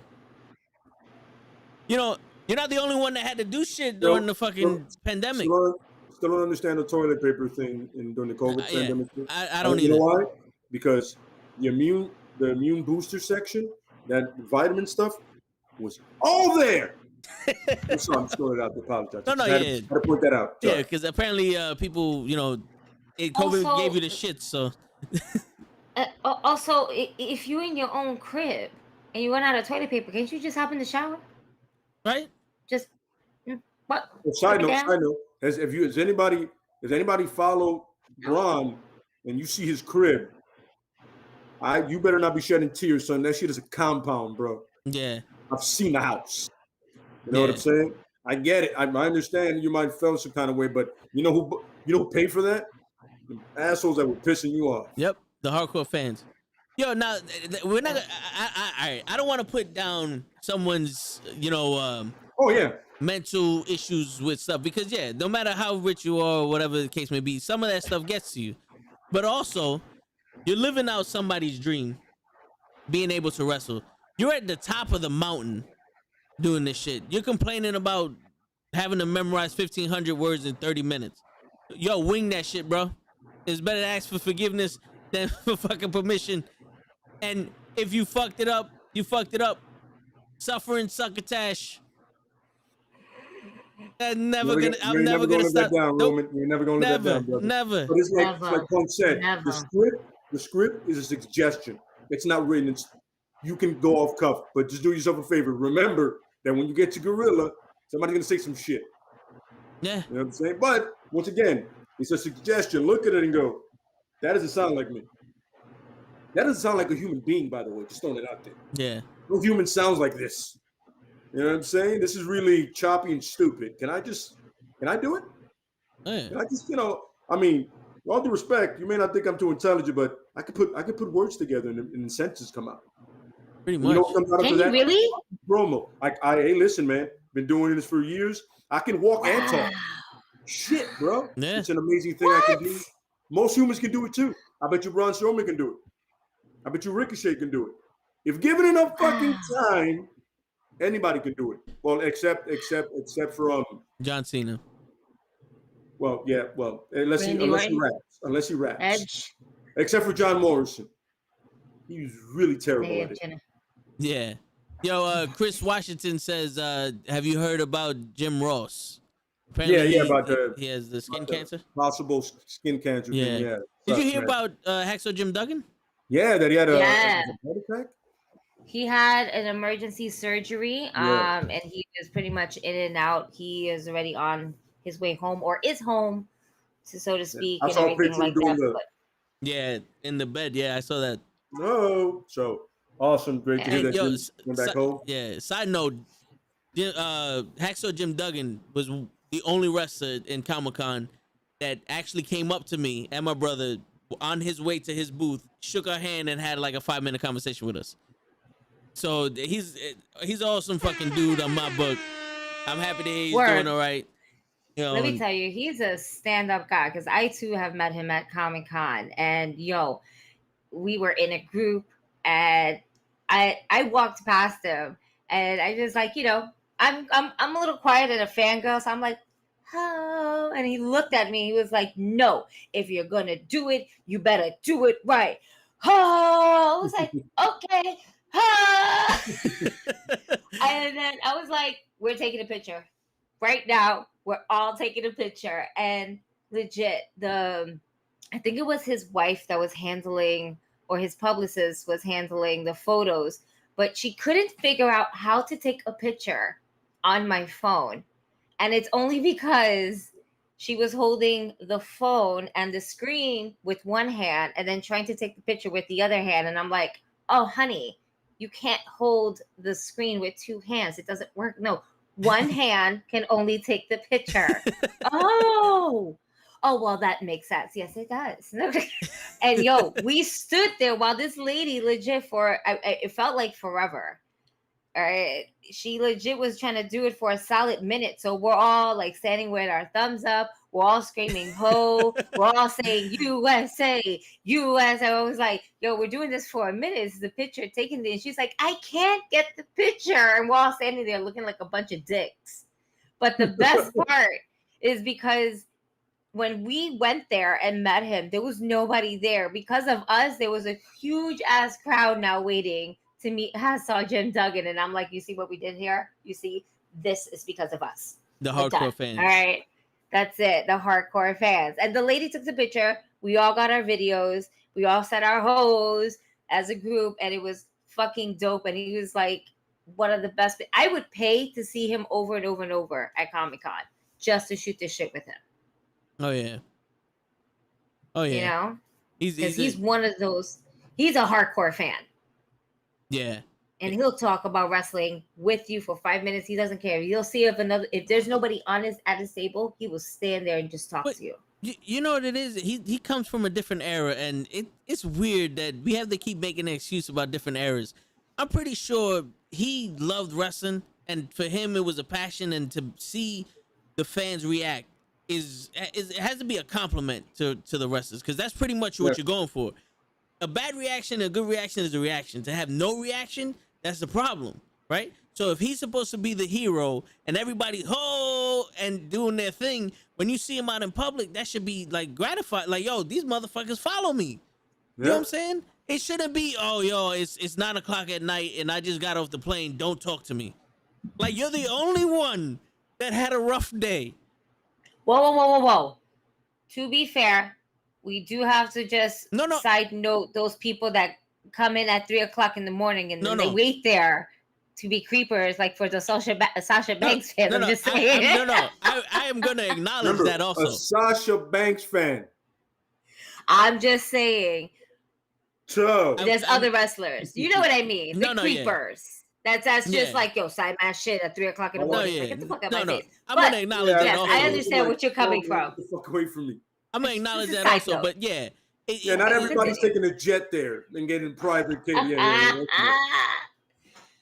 But also, not for nothing. If I'm going at 3 o'clock in the morning, flying between cities, and I'm in the airport, and I see somebody, I don't see you every day. I might be on some. Yo, listen, I understand. You mind? You mind taking a picture with me? It's like this is the first time and probably the last time I'm ever gonna see you in person. You kind of know what you sign up for when you do it. But then sometimes you got to read the wrestler, and you look at him. He's on some, or she's on read some. The room, folks. True. Yeah, true. You're on some like. You're like, nah, not today. No, yeah, or By the way, that's still a big human being. Yeah, just catch up. Brock Lesnar. Brock. No. Yeah. Okay. No. You look him in the eye. You do the little "what's good," and then keep it moving. But you do something. I feel like that's that New Yorker shit. You're on some. Yeah. What up, player? I know you're doing some shit right now. Yeah, you know what I'm saying? Yeah. But because at the end of the day, we idolize people. There's not a lot of celebrities you idolize like that. You see them weekly. You buy their merch, you support them. You think you're supporting them. You're on their Twitter. You like, oh, you lost the match, but we still love you. Yada yada yada. But the people who get the most importance out of that Twitter is the one that says that you're a fucking bitch, right? Braun Strowman is feeling depressed because people don't like the fact that he beat Goldberg, but the millions of other people that are cheering the fact that Braun Strowman is the new Universal Champion, fuck them, right? I mean, that's the thing. I've said it before. Everybody focuses so hard on the negative, and they forget about the positive. And it's insane to me like that. Like you want to thrive on that so hard, but people are telling you on this other side, yo, dude, you're good, your money, don't worry about it, man. That's out of the 10 people that are calling you a piece of shit, there's 600 that are saying you're dope. Yeah. So why are they 10 outweighing these guys? And the crazy shit is. I'll bring it up. All these people. Yeah, no, yeah. The crazy shit is I bring it up. I was in the mood. I saw Carmella's tweet about the whole she's not wearing the makeup and all that other shit. So I tweeted out, we got your back, be you. Don't let these motherfuckers get to you. Mm-hmm. You don't see no tweet from her about all the dudes all the people that show support for her, like, oh, thanks for showing support. Nah, you by yourself all of a sudden? Why is this era always is me versus my haters when meanwhile there's 7,000 fucking people behind you fighting that one person that called you ugly? Yep. Oh man. It's a strange thing to live in the negative. Like we spoke about it we spoke about it Tuesday. You know what I mean? to stay in that pocket of that bullshit. I don't know, man. Negativity brings controversy, which brings clicks. True. No, yeah, I get you, Pro Wrestling Podcast. I get you. Yep. Which, by the way, Pro Wrestling Podcast did an amazing video with Alexa. What's her name? Alexa Garcia with the pink. Go to his page after this and go check out that podcast. You know that interview he did. That was a dope interview. It's funny. You'll really enjoy it. Yeah, you really enjoy it. Mm-hmm.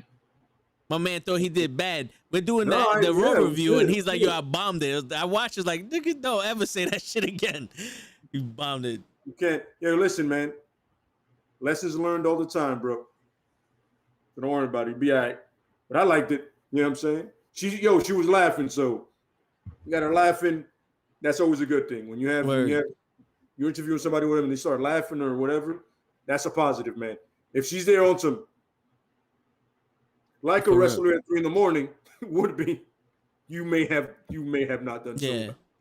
But You otherwise, may have crossed that line that you weren't supposed to cross. Yeah, and the oh, crazy, you just cussed her feet on some. We're done. yeah, Mm-hmm. pretty much. I gotta go. But yo, on the other hand, there are times where you're doing too much to these people, because at the end of the day, they're still people. You know, you don't need to be fucking stalking somebody, because that's a problem. But also, there's a fan and there's obsession, and that's that line. That's funny. People go, it's a fine line. No, it's not. That shit is real cut, real thick and clear, bro. You're a fucking psycho, or you're just like, hey, I'm a fan. Do you? You know what I mean? Not when you know where they live. Nah, for real. I mean, and you live in another state. Yeah, like what they did with Sonya Deville. That was too much. That's not a hardcore fan. That's not a hardcore fan. That's an obsession right there. That's an obsessed person. I do not take him into the fans. But yo, let's answer a few questions. Champion want to know what you guys thought about the main event. We didn't watch it. I don't know what Roman happened. wins, and I'm okay with that because it's my tribal chief. I didn't see the match, but my tribal chief won, and I'm okay with that. I wouldn't mind seeing the highlights. That's it. I'll see the highlights when I see the highlights. That's it. You know, will I give the match a watch? Maybe, because I'm just entertained into Roman. I'm entertained into Paul Heyman. And who knows? Maybe the match itself was okay. You know, at least what I can appreciate, listen, I'm gonna put the appreciation out there, is the fact that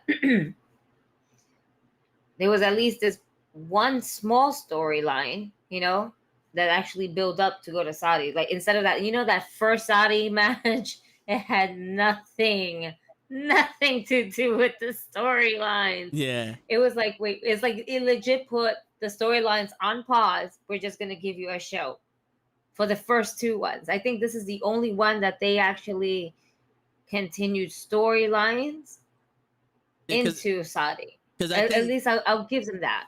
I think the Prince was paying for a menu. Like, the Prince paid for Yokozuna and the Ultimate Warrior to be in the Royal Rumble and some other shit. I think he also paid for Shawn Michaels to wrestle. This time, I think he's just on some, let them eat cake. Bring whatever the fuck you got. Because last time he kidnapped him, I don't know if you guys remember that shit. Oh, yeah. He dead ass like, no one is leaving on that fucking plane. Like, he owed them $300 million and said no one's leaving Dubai. Check bounced. Yeah. Get that motherfucker back here. Yeah, man. That big ass check bounced, son. Word. Yo, and that's what that great picture. Rest in peace. Do Carp on some. I think it was like somebody took it. Daniel Dawkins behind them also. Yeah. Like, they ain't letting us leave. And that's not a place you want to be at where they don't let you leave. Nope. That airport is full of military. Y'all remember about that reporter? Yeah. We all know about that reporter. And then ever since then, we were like, no, thank you. Him dead now. And that happened, you know, during around the same time. If I'm not mistaken, that happened a little bit before or after some shit. That's why Daniel Bryan refused to go. Sami Zayn was like, I'm not going because of my beliefs. My beliefs, I would not, they won't let me come back. Like, he already knew the deal. Oh, yeah. He's like, no, certain people are so strong. They're like, nah, we're not going. I remember Cena said he wasn't going. I was like, Mr. Paycheck? Mr. Company Man? He was like, nah, I'm good. I am all right. Yes, Well, because he's too busy talking shit about China. Yo, Ironically, Curtis, he's the peacemaker. yeah, right. Nobody sees the hilarity in that. Oh shit, what happened to Gigi? She said, give her a second. Oh, okay, all right, cool. Well, all right. Curtis had a question about how we felt about Jade. So I guess we'll wait until Gigi comes back to answer that one. Yeah. And according to Kenny, Paul Heyman just threw the belt in the middle of the ring and said, "You guys know what to do with it." So he did that to Roman after he won. He's like, "Hey, nigga, you didn't believe me. You know what to do. Put it around his waist." I think that might have been during the match. Like I saw a picture of Roman and like Brock pulling for the title. Ah, okay. Oh, which by the way, that match turned into a no DQ. It was a no disqualification match, and Did it? Bobby Lashley and Goldberg turned into anywhere pinfall. It was already no holds barred, and now it's anywhere pinfall. They added a stipulation. The card is subject to change. This is true. This is true. When that means, Yeah. What the Yes, fuck? sir. Wait a minute. No. Hold up. I need to take a picture of this shit. This is some nonsense. Uh This is some. this can't be good. oh. Oh, the ref I was literally not have gonna... a message on my screen that says, "Notice the system cannot be accessed or is currently slow to respond. Please click OK to continue." And I'm like, "What the fuck?" What? If the site fails to work through, please try a whole fucking hyperlink instead, or contact Steve. Who the fuck is Steve? Why is that so specific? Who's that Steve? They need Oh, to know somebody's named Steve. Off of what we're doing right now, if OBS Ninja. I'm gonna send you guys the picture so you guys can Holy see what the fuck I'm talking about. Oh, this service requires to use a WebSocket over port 443. That's it, and there's no OK button. It's just an X button, and I hope that this is okay. It's okay. All right, I What? have you guys, and I did This not is what we lose call you. Steve. Yo, it's funny. We're Show gonna have to call just Steve. yeah, show just fucking message is, and then that shit happens to you. Show, stop fucking commenting on the goddamn podcast and get your ass on it. You fucking Gigi shit up, Show. Yo, Steve. Yo, unbelievable. Someone Steve. find We're fucking gonna- Steve, bro. Who's fucking Steve? Who's Steve? Pro Wrestling Steve, Podcast. he's Who gonna the be Steve. our fuck tech guy is for Diamond Steve? Wrestling.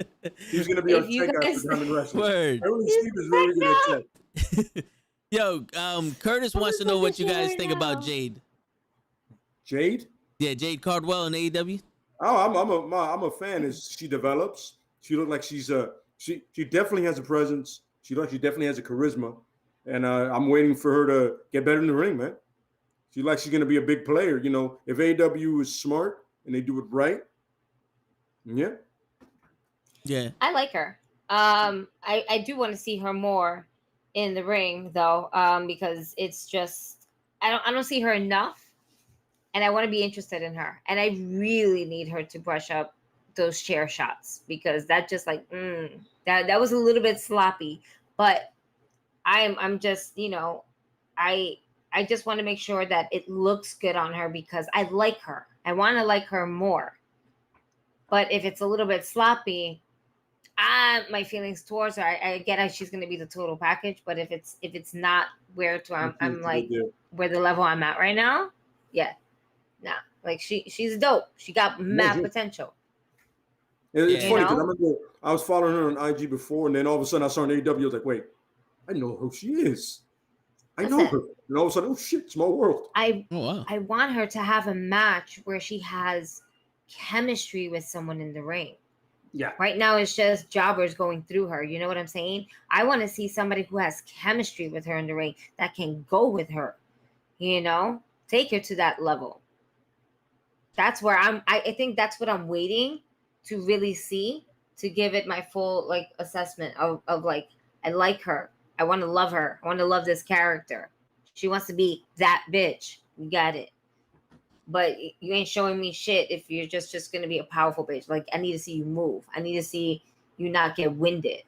I need to see you put like a 25-minute match with someone that's gonna like just put you like straight through it. Yeah, because they can only hide her inefficiencies for so long until it shows out, because it's starting to leak through with some of the stuff she's doing. But so far so good. Mhm. She has the look. She definitely looks different than every other female or talent on that show, and in wrestling generally. So Yeah. if she starts putting it together, there's only the sky for the limit for me, because I can see her being a TBS champion.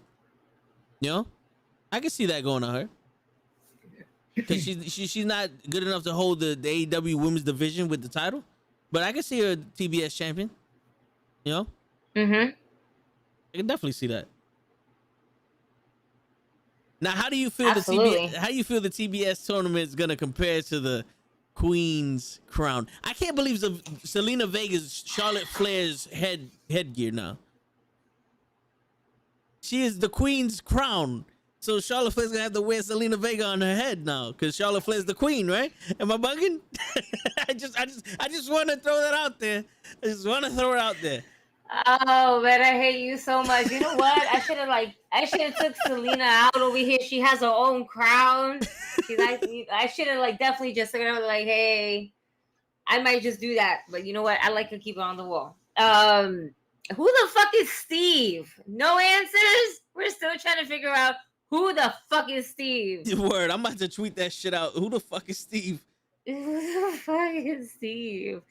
I don't know. I'm trying to figure out what's going to be her role besides wearing the crown. Although I am excited to see her wear a crown, because there's so many cosplay moves. In that I enjoy watching her do cosplay in her wrestling gear. That shit is dope as fuck. And there's so many different queens that she can play homage to. Yeah. Yeah. No, I agree. I was saying the same thing about Xavier Woods. Oh, I'm excited to see him as King. Oh man, King Woods. Oh hell, King Woods. Yo, Let's go, baby. Me and Lay. Go, the promos. Yeah. Oh, Me and Lay was saying yes. they could take that shit so far with how funny that shit would be. Oh man. That's crazy. That would be awesome to fucking just see him interrupt people as the king. Agreed. Oh man. And then he could be like, That's fucking great. Let me knight you with my wood. Just a little innuendo right there, because he's already got in trouble by his wood before with Paige. We won't mention that one, but just saying, give it back to him. But you could allude to it. True. I'm kind of a little disappointed. Not that he won, just the fact that it's well documented that he pushed for the King of the Ring tournament, and they didn't do and then he just won it. It's like I would have really loved if they made him work extra hard for it. It was part of the storyline. Yo, I wanted the King of the Ring tournament. I wanted to be in it so bad. Well, you're not in it, bro. And then he had to fight his way into it. Like what they did with Kofi. You won your shot at the title, but now you got to earn it. What? But to each its own. Nothing has to make sense in WWE. What? Logic? Yeah. What? Yeah. Logic? I thought we spoke about this. What's it to sorcery you call logic? What is this? Yeah. Lavache los manos. Word. It is a female version of Goldberg. That's harsh. Yeah, that. Oh shit. Harsh. That's a little harsh, man. I can't back that up with paperwork. Yeah, man, that's saying a lot. That's saying a lot. I can't do that. I can't do that to the girl. I can't do that to that woman. Yeah. You know what I'm saying? Yeah. You know what I'm saying? Give her time, bro. Yo, at one point everybody was rooting for Goldberg, so don't do that. No, yeah. But it's everybody just wanted to see the streak keep going. Don't act like you wasn't a fan when he was spearing and jackhammering the world. Yeah. I was a big Goldberg fan. Huh? Do you think Xavier Woods could be the next King Booker? I think he could be better than King Booker. Better. Absolutely. I agree. Better. It's going to be better. If he's given the leeway. Hell yeah. He could replace the Fiend with how good that character can be. You know what I'm saying? Like, because the Fiend was, I can see it. yeah, the Fiend was like one of the most original characters, and you let Xavier Woods be the king and be the goofy motherfucker with Kofi behind him, almost like a court jester. What? What? Oh man, the promos alone, like he won't even need to wrestle. The promos alone, victory. You won. The Raw's back on the map. That's If you let him do his thing. word. Gotta let him do his thing. Don't try to write for him. He got this. You should let him fly. Let him spread his eagles. All right? Like a peacock. All puns Let him intended. fly. Yeah, let him fly. Peacocks don't fly, by the way, but whatever. Oh, he said meaning her short matches against jobbers. Well, when she gets the 176 win streak, then yeah. I just hope she's not Goldberg like and she's hurting people. Yeah. Because Bret Hart still doesn't forgive him for ending his career. I mean, he kicked the shit out of him. Yeah, he did.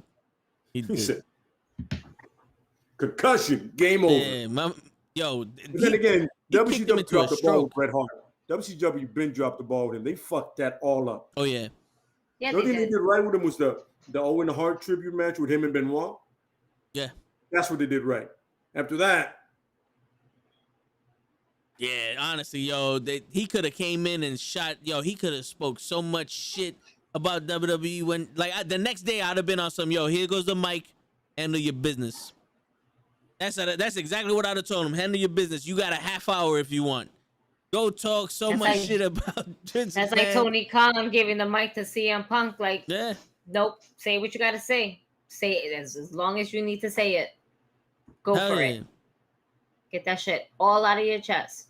I'd have been like, yo, after this cruiserweight match, we're going to bring the crowd back down so you can do your thing. Cruiserweight match Mhm. first, we got him up here. Yep. So you go out there and do your Bret Hart thing. Tell them how you got screwed over. Hell yeah.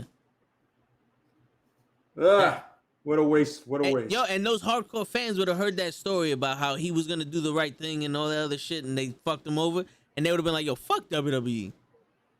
I mean, in a sense, they really did do that, though. Yeah, Yeah, they were also like, oh, okay. NWO it is, everybody. pretty much. Yep. Steve M. Punk. Jesus.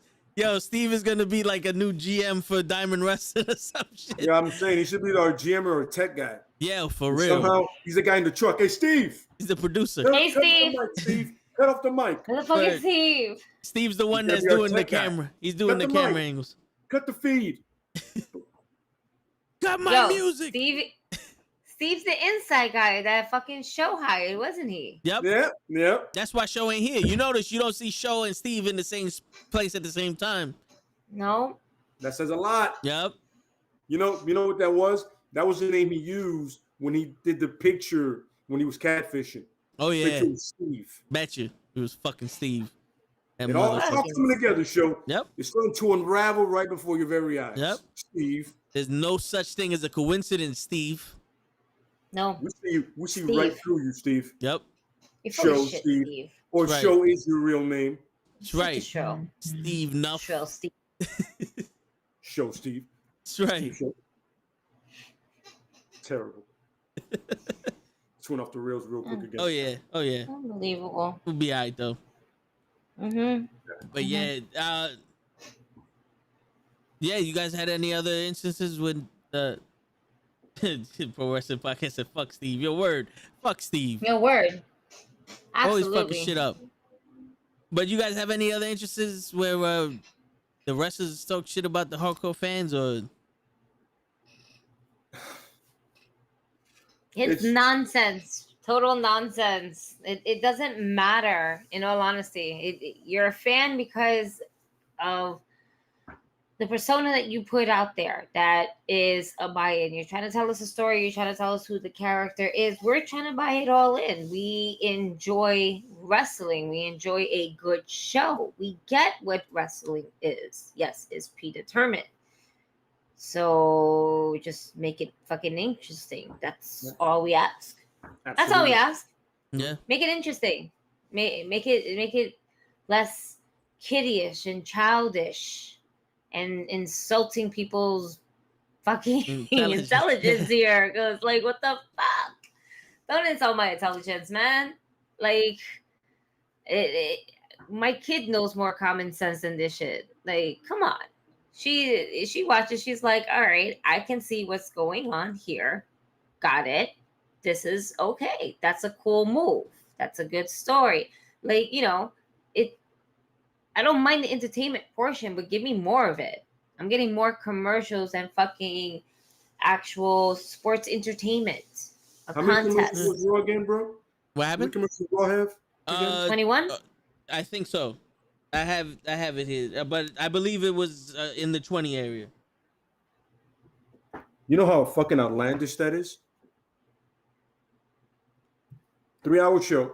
20 right? to be 20 to be exact. 3-hour show, right? 20 commercials. I mean, that math just sounds absurd. Yeah. And then, I mean, with commercial promos, and then that you cut that in between matches. That's 7 commercials an hour. And each commercial I think runs 3 minutes. Those are the commercial breaks. And what's crazy, so when you, let's just say I have the app, right? Because sometimes I can't catch it live. I'll watch it like maybe the next day or whatever. When you go on the actual show, it's not even 3 hours long. It's like an hour and 40 something minutes because they cut the majority of those commercials. Yep. That's exactly what it is. That's exactly what you're getting. And let's face it, in that 1 hour and 42 minutes, not only are you getting wrestling, but you're getting promos, and not only are you getting promos, but you're getting video packages, and not only are you getting video packages, but then you're cutting into you're petting the crowd pretty much because you're out celebrating or promoting them, and then we get to an entrance, and then it's back to commercial break. Yeah.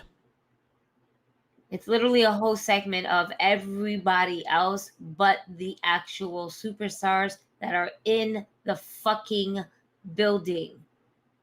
It's funny. Jose makes a point. There was a match it was a Raw we saw, literally times 7 minutes of wrestling in 3 hours.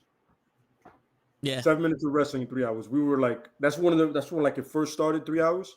We were on some like, yep. How? And this is when they were using more talent, by the way. Oh yeah. We were like, how is there only 7 minutes of wrestling in 3 hours? And you know what the crazy shit is? Like, the Wrestling Podcast said that the WWE thinks we have short-term memory or something because they do shit and they have no future plans for it. Like, Big E's the new champion. That was off a whim because they needed to shake shit up, but they didn't have any future plans for his storyline. But you remember the finger poke of death, the finger poke of doom? You know what the actual storyline with that was supposed to be? It was supposed to be a fuck you to Goldberg to make him even matter and be on some, you're not getting a title shot. And he has to run through Scott Hall, Kevin Nash, Scott Steiner to get to Hogan. They had 7 months worth of storyline between Hogan and Goldberg because of that finger poke of doom. But when Goldberg broke his hand punching the windshield, that all went to shit. That all went to shit because Kevin Nash did a shoot interview about it.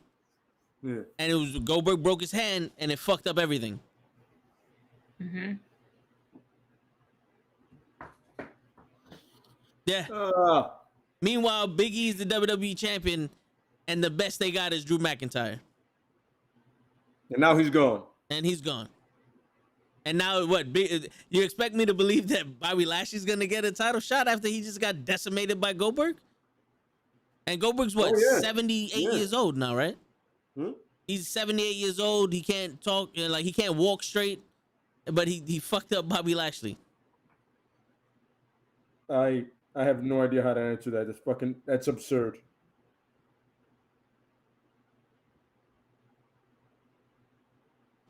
That's fucking hell. I can't do anything with that, man. I just heard that he won. That's all I heard. Yeah, I heard because it was anyway pinfall, but apparently like Goldberg was putting them through tables and they had steel chains. Like it was almost like a hardcore match. I didn't see any part of it. I just saw pictures and heard whatever Kenny and the people he had on his Instagram talk about it. Once again, fuck that show, son. I'm sorry, I can't say anything else. Fuck that show. What, Raw? Oh, that too, and Saudi. Yeah. But Raw too. So so what happens now? Because tomorrow, Gigi, I was telling Lay, tomorrow is the official start of the new rosters, which they've been having already for 3 weeks. Oh man. Oh, Jesus Christ. What do we do? What do we do? What do we do? Because you know why? We have Charlotte, and Charlotte's going to be the one to hold the show. Why? Because I don't think Roman's going to be able to make it back. And if he does, wow. I'll give him props for that because that's a lot, Oh, yeah. But for the most part, we give it to Charlotte. Then you start your next feud with Charlotte, who would be her next feud? Because we have a Raw Women's Champion on SmackDown, and we still don't know what the fuck we're going to do with that. You probably would have to put her in a feud with someone that she's never been in a feud with before. Maybe Sasha Banks. But Sasha's in Saudi. Wait, what? Whoa. What? I'm thinking of how a WWE writer would come at this. Okay. Yeah. Well, okay, because I'm about to be like, what? Bro, they have those who have been through the ringers. Yeah. No, right? but I honestly can't tell you who else is on. Tony Storm? I can't honestly tell you who else is on SmackDown. I don't know how many women are on SmackDown. Shayna Baszler. Yeah. Shayna, yeah, but she's like Sonya's muscle. Isn't now. she on Raw? No, she's on SmackDown. She's on SmackDown. But she's like Sonya's muscle because she beat up Naomi. Oh yeah. On the last SmackDown, she like beat her down. I'm like, yo, so we're just gonna fuck Naomi. But once again, she's gonna be with the bloodline and then start pissing off Sony and shit on some. Well, you know who my man is, and you know who his cousin is. Yep. So you better make that match. I hope that's the way it goes.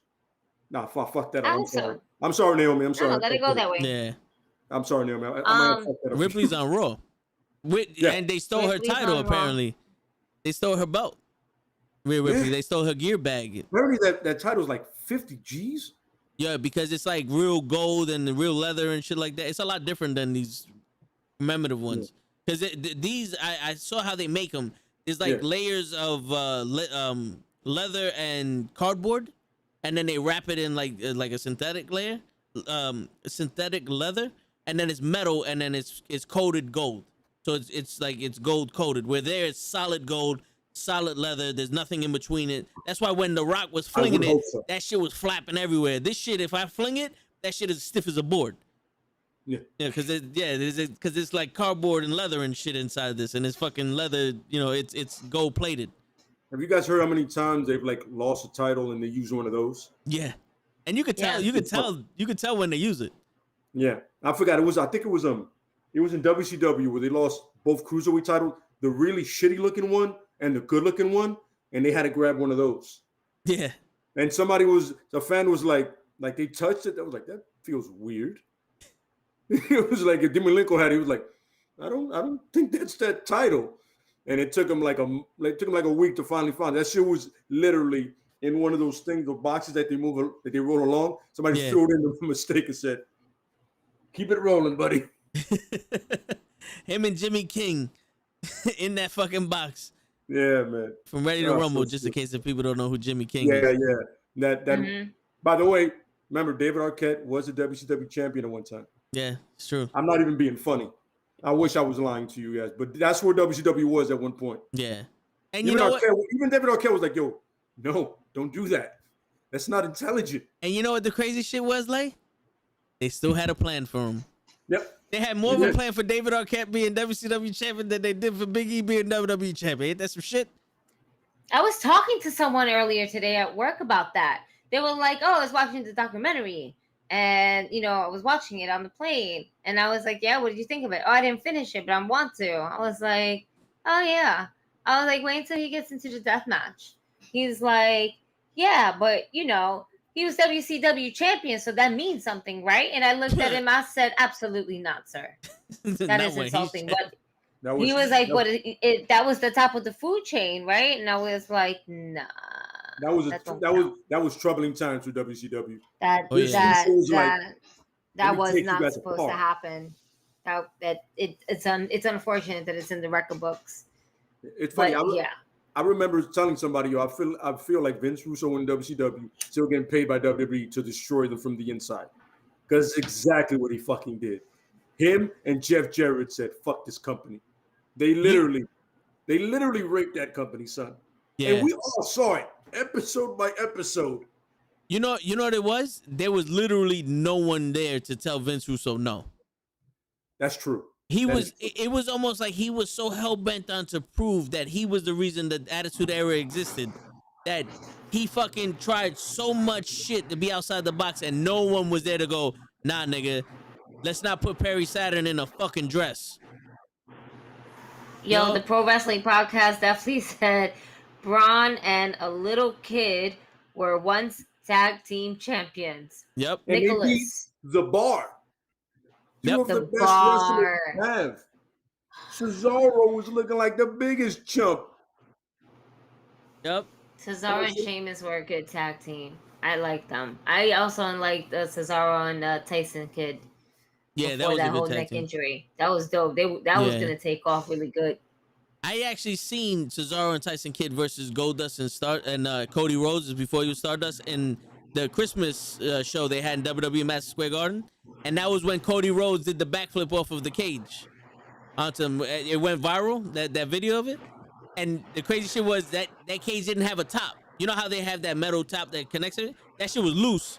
So when he did it, you see the cage physically like shaking back and forth. I was the scariest I've ever been for somebody. He jumped. I was like, "Don't die, please!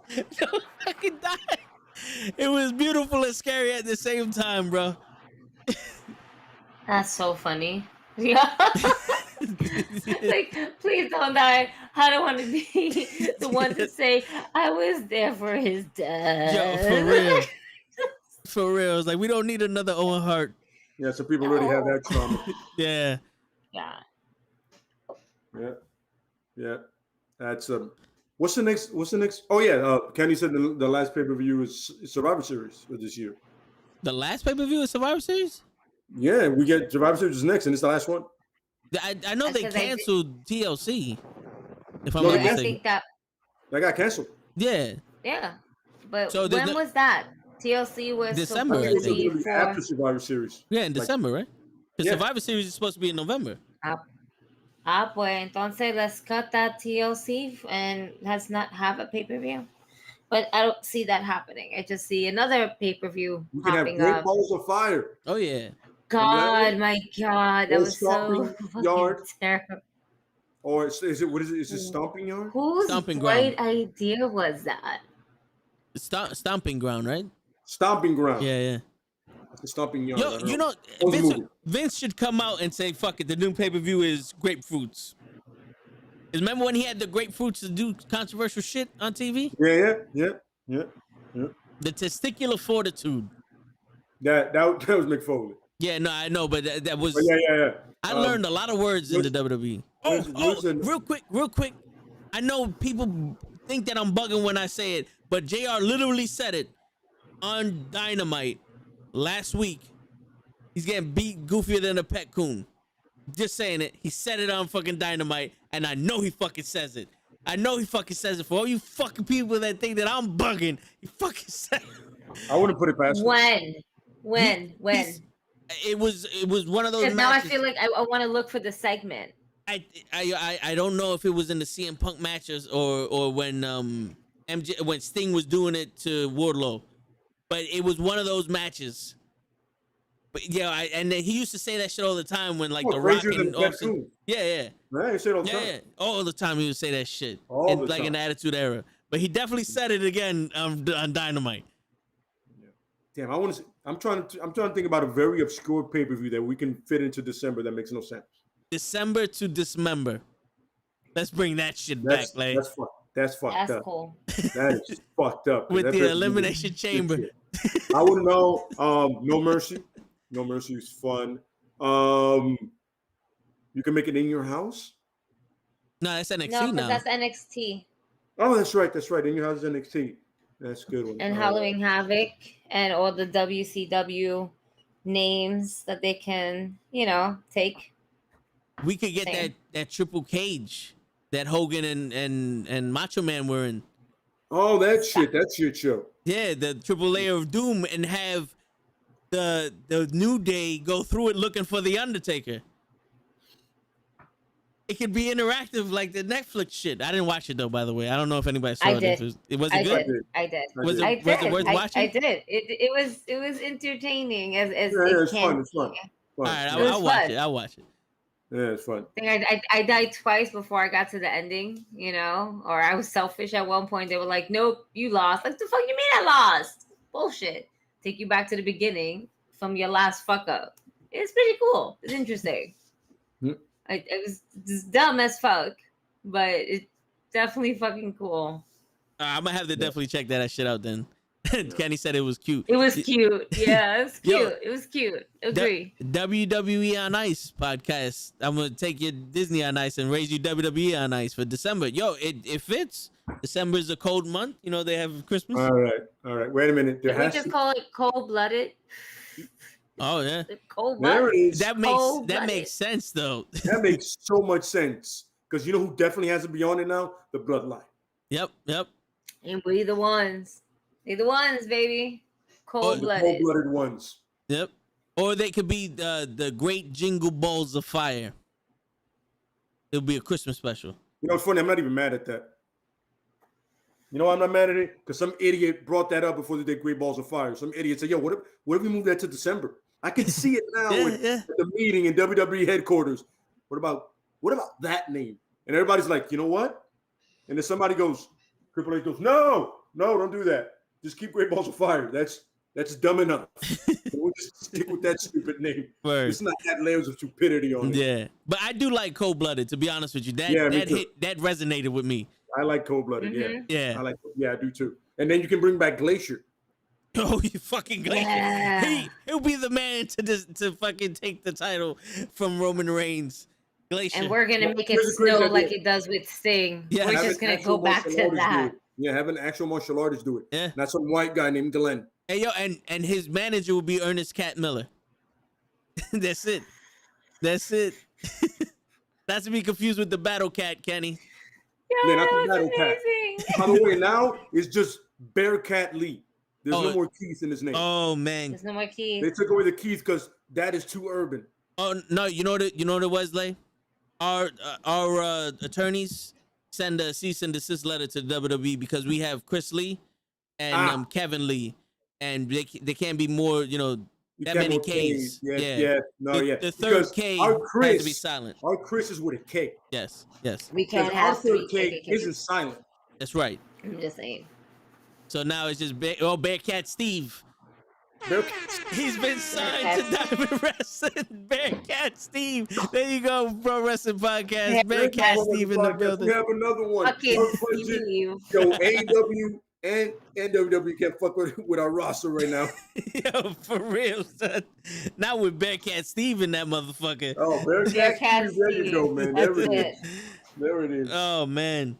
Holy crap. That's awesome and absolutely He's ridiculous. legit. Bearcat Steve is gonna be the mascot. That's it. Yeah. Bearcat Steve is always going to be in our opening matches. He's going to be our Brooklyn Brawler. Yo, for real. Bearcat Steve Yo. comes out. You know he's losing. Except for that one time he beat Triple H in New York. Yo, I think Yeah? Triple H does shit like that just for like shits and giggles. He's like, yo, I'm gonna bury Booker T, but let me get speared by Gilbert. Let me be the only man to ever get speared by Gilbert. Let me let the Brooklyn Brawler pin me in New York. Brooklyn Brawler's going to have his win in New York. Yeah. No, what the fuck is wrong with you? You said, two white guys can beat you, but not that black guy. Nope. Hell no, not the black guy. Definitely That's not a Bearcat To answer either. your question, look, I was thinking of gimmicks from the past that would work today. Okay. You had guys have any of them Like I want to give you guys 2 each. So we can do 3 because Show's not here, and Yeah. I'm not gonna show up because that's how. Once again, Show. From now on, you don't show up. I'm cutting promos on you, son. Yeah. All day. Mm. You got the Promos camera. on you. You got the camera, Lay. You got it. You got the camera on Listen, you. I want them something real clear to you, Show. Right now, you showing your true colors, and that's yellow down your spine. Ooh. So you have any Mm. kind of great balls, bring them down here, and I'll set them on fire.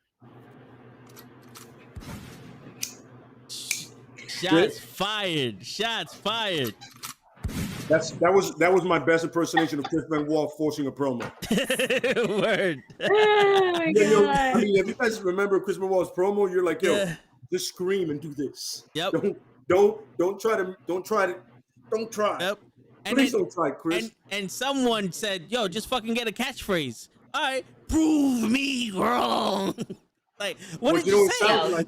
It sounds like survive, Yep. and I'll let you survive if you can, or if I let. I'm like, yo, that sounds oddly like Yep. Taz's promo. Yep. And but here's the thing that I understood. You know Jericho, right? And you know Eddie. Seriously, dude, just ask one of them to help you. Yo, the level of charisma those two had could make Benoit charismatic. Yeah. Yo, both those dudes together could make Benoit charismatic. Like, yo, listen, just listen how we talk, and we can make you a character, bro. Just talk to us. Especially Definitely. when Eddie was like high, yo, he had to be next level charismatic. It just ups your shit. Yeah. And when Jericho was drunk, yo, he'd be like, yo, Chris, we got you, bro, but just talk to us. The one promo that I love in WCW, when he started to talk to he's talking to what's the dude's name? That woman who was married to him, the Woman? Booker, Kevin Sullivan's wife. Kevin Sullivan. Yes, Kevin Sullivan. Oh yeah, And Kevin he's Sullivan. and it's the thing is right after that he has a great match with Dean Malenko, but that promo, son, you're like, I know somebody like, yo, Dean, go, bro. He's dying out there, brother. Go save your boy. You know something. And the fourth, and I'm just like, yo, please, Dean, just come out, bro. Yo, I would have been on Live his some. life, bro. I'd have been on some. Yo, Benoit, just call somebody a fucking whore, and be done with it. And you know, you're a whore, and that's why we hate you, you fucking whore. And everybody would have popped for that. I'm sorry, but yeah, I'm sorry. Yeah, those gimmicks, man. Very I have quickly, one especially that I think will work right now really well, and I've always loved it, and I hate that it didn't work. Hold on, like Gigi got Very quickly. I just been updated on some news. Due to Kenny from the Call Up podcast, he says my client show couldn't make it tonight due to a delay flight. So, I mean, Kenny went ahead and just wanted to let y'all know that his client is just on a delay flight right now. So, Well, that's all. I'm just here to relay the message. So, kill the messenger. Kenny, hold on, I gotta cut a promo. Kenny, your client isn't Sasha Banks. He doesn't deserve a vacation every time he does 2 podcasts in a row. You know what I'm saying? So you get show, right? You get show. You put him on a plane. You get him in here. You rub Vaseline on him. You shine him up real nice. You turn him sideways and you stick him up somebody's ass. All right? Copyright infringement. I can't do the whole thing. Yeah. Yeah. But Yeah. still, I'm pretty sure someone in the Rock's camp is like, don't do it. yeah. Good job. Yeah. Don't do Right. it. Good Right. job. Don't do it. Yeah. They don't. I- They're ready. That letter's ready to be. That email's ready to be sent on to. Yeah. Oh, okay. I told the line. You know? All puns That's it. intended. Sorry. No pun intended. Yeah. There. But if, yo, show, if you don't want to be fucking fired from this goddamn podcast and Diamond Wrestling, all right, you have to fucking show up. You have to fucking show up every shit. week. I Every abandoned my week kids is a to be fucking there. same thing. Yeah. What movie is that from? Every fucking week. Word. Oh, my client needs more money and a better camera. Well, then he better get on the pole and make that fucking money and take off Thursday so he can fucking be here. I'm gonna make show Streetwalker number 1. Yeah. Walking them streets up and down Yep. to make that money. Yep. PA's gonna be ready for him. That's when the fucking HLA gonna really work. Yeah. And you Yo. want a storyline? I'll write it for you. Yeah. I got a male prostitute, son. Oh yeah.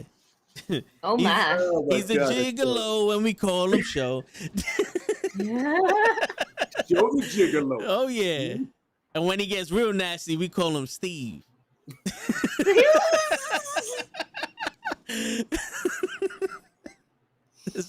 His alter ego, Steve. Word. The alter ego. That's when he really lets loose.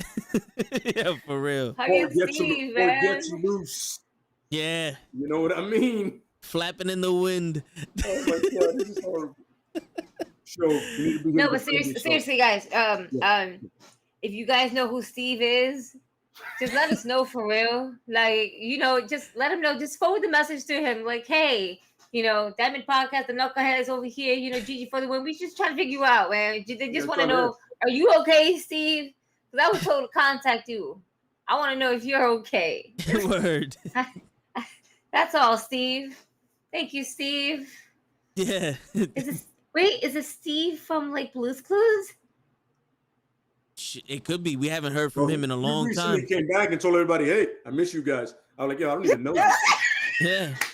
I don't even know you, dude. I don't miss you. I've never seen Blue's Clues. We just Yo, know it's Steve. when- There's you know no what's funny? last name to it. When I used to cut high school, I would watch Blue's Clues because there was nothing else on. And I have my fucking Pringles, and I watch Blue's Clues. Blue's Clues. I have my handy dandy notebook. Here it goes right there. Wait, maybe that's what it is. Steve was giving us a clue on where Show is at. Well, Jose said, holler for $1 and do something strange for that change. So That's right. That's what Show is doing. He's got it. she Show ain't here. All right. So once again, any gimmicks from the past that you think would work today? I'm sorry. Oh, word. That was the question, right? No. All due respect, I went off the Gimmicks? rails. I actually asked a question and then went off the rails myself. It's what we do here, bro. Yeah. The first That's what we clue do. was Bearcat. Bearcat Steve, bro. The first clue was Bearcat. Word. I see you pro wrestling podcast. Oh man. No shit. That was good. Oh, fucking Steve. Oh, yeah. I don't know. Gimmicks.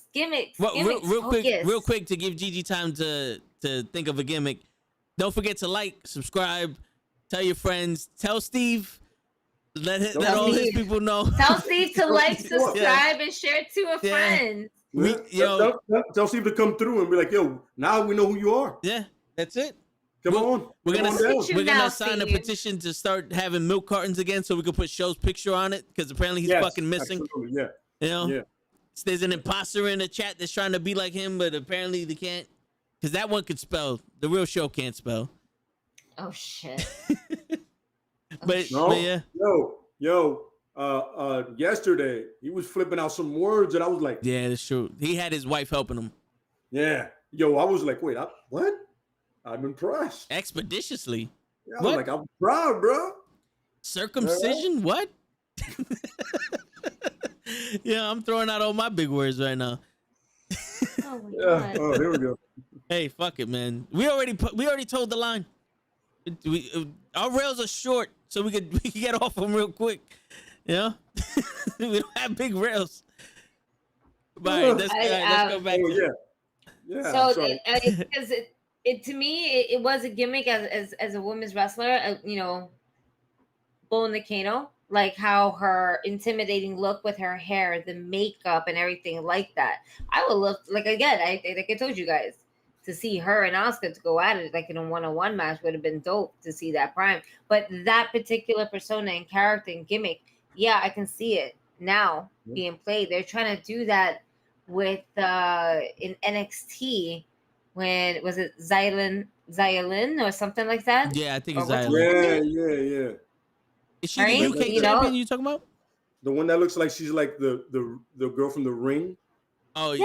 yeah. Her hair all And the on way the down. throne, and she's on the Yeah, that's throne. her. Yeah. She's supposed to be all this mystical type of like no, like like you said, she's this chick from the well. I'm like, I don't know. I saw her and I was like, yo, that's the girl from the Ring. Yeah. Now we're just being racist. Japanese thing. You guys are being racist now. So Yeah, if you try. put a character like Bull Nakano, like Yeah. something like a character like that to follow also in her lead, basically part of the fraction, you know, Absolutely, you yeah. can actually she would probably fit perfectly right now if you try to put that character because you're trying to piece it all together Mi because you Ying. already moved homegirl. That's Yeah. her name. Mi Ying. Mi Ying. Meiying. Okay. My bad. You got. I You just got said. you got one, bro? Yo, is it fair if I switch it up a little bit? What you gotta do? All right. So I think the right to censor would work if they were called the right to cancel. Because we're in Exactly. cancel culture now. Yeah. So, you know, they just go around canceling people. I agree with it. 100%, man. Yeah. Mine has always been the Sean O'Hare when he cuts a promo telling people to do the wrong thing. He's the devil's advocate, pretty much. Oh, yeah. And I thought I loved it because to me, I was like, yo, you got a guy that looks like a fucking psycho. I wish he would have did something with his hair, though. But it fit the role. And then the dude can wrestle. He's a bigger guy. You know, it's like he's telling you to do the wrong thing. I'm like, oh, you shouldn't tell people that. He goes, what are you going to do? Yeah. See how big I am? But then the thing is, nowadays, since you have all this positivity and shit like that, he'd be the first one like that. So you honestly believe that all this positivity, most likely the New Day, you think it's really making a difference in people's lives? Every day I tell people to do something evil and they do it every day, like I did 2 minutes ago. What are you talking about? Everybody attacks, some guys attack the New Day and he goes, that's what I'm talking about. Everybody's inherently evil. Yep. But I'm not telling you anything you don't already know. And that was my friend. That line, I always love that line. Because seeing on his shirt, but they fucked that up. You know what I'm saying? Nah, I hear you. That's a good one. Jose said Bad News Barrett and Pro Wrestling Podcast wants to bring back the Mountie. He's in Cobb County, Georgia. He's still locked up because he lost to the big boss man, the Mountie. Yo, do any of you guys remember that where they took him away, they handcuffed him? I'm the Mountie. I'm the Mountie with the rod. I'm like, what? Are you serious? Dudley Do-Right is in here? Yo, those are some fucking memories, bro. Yeah. That's all. It's funny. I think nails would work now, but except like a comic that's trying to rehabilitate himself. Yeah, but would he be white? I would make him white. Yeah, because it's racist if he's anything else. Yeah, but isn't that the dude now? Isn't Nails basically the dude with the big dick? And NXT? Loomis? Yeah, because they made it a point to let us know that he has a huge I don't think dick. he's ever been. Oh yeah, and that he was fucking. Yeah, absolutely. Yeah, apparently he has a lot of stamina and he's strapped. Yeah, because that's something I want to know as my wrestler. I want to know that as my president, not as the fucking wrestler in NXT. I'm just saying is at one point I was like, yo, I don't understand what this has to do with his actual wrestling. Yeah. But all right, cool. Yep. Big Dick Fred in the ring, everybody. Whatever. Anyway, yeah. I I think Nails would work now if you make him white. I can see that. Trying to turn his life around, whatever, but he's still a piece of shit. Yeah. You know, like he makes an effort, but he quite doesn't get there. He never really gets there. He always does some dirtbag shit like, yo, but you were doing so good. Yeah, but old habits. I have been in jail. I wasn't always the saint when I was growing up. Something like that, yeah. Yo, Pro Wrestling Podcast said the fucking gobbledygooker. Give him the Undertaker winning streak. You know, with the bullshit they running now, I wouldn't be surprised if the gobbledygooker made a fucking debut. For Survivor Series, of course he is. Doesn't he always make a fucking appearance during Survivor Series? He always shows up for Survivor Series somehow. Yeah, like because it's always around Thanksgiving type of thing. That's why, Yep. That's how I always remembered it. Yeah. Like Survivor Series was around Thanksgiving. That's why they had the fucking turkey there and try to be all fucking humble and shit. Like the dumbest shit ever. For real. I think The Godfather would work. You know? It's a bold statement. You might be right though. I think The Godfather would work. Not the bullshit that Bobby Lashley tried to do, but the actual smooth talking, like, yo, you need some pussy. Go up to Gable, to Gable and Otis, and like, y'all niggas need some pussy. Here, take one of my girls or two of my girls or something. You know what I'm saying? Like I think if they did that, but also they did like a godmother, I don't know what a female godfather would be like.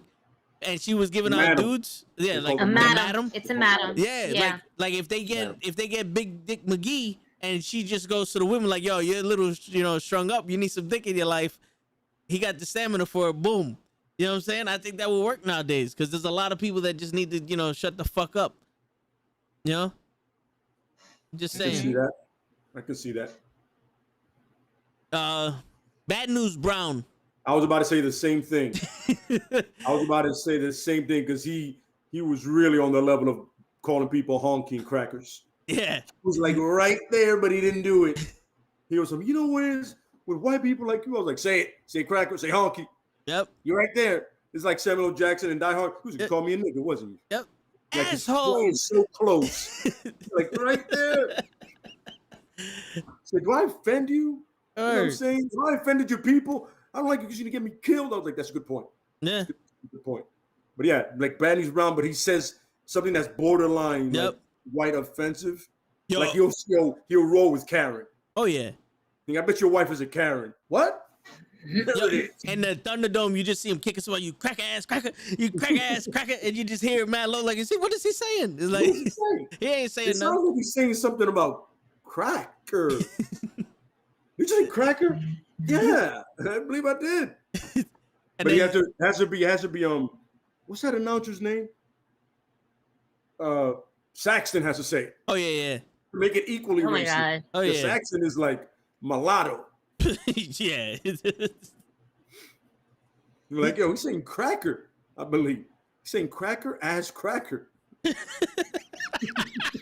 Yeah, I can picture Saxon saying it that way too. He's saying cracker ass cracker. What?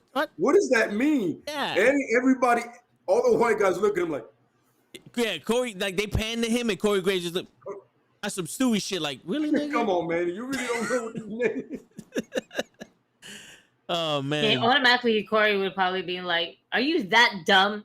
Yeah. Are you really this Are you really this dumb? Are you that dense? You can't be." And then I want to see somebody that you can believe that he will say some shit like that. So you got to get somebody that's not in WWE. Somebody that you look at him, you go, my man, he will top dollar could do that shit. Oh yeah. That dude from Hit Row, you by himself, he definitely looked like he would say cracker all day. Cracker ass cracker. Honky, fuck you, honky. Said, I can't stand honky. Honky. We're in Alabama, son. You legit ballsy.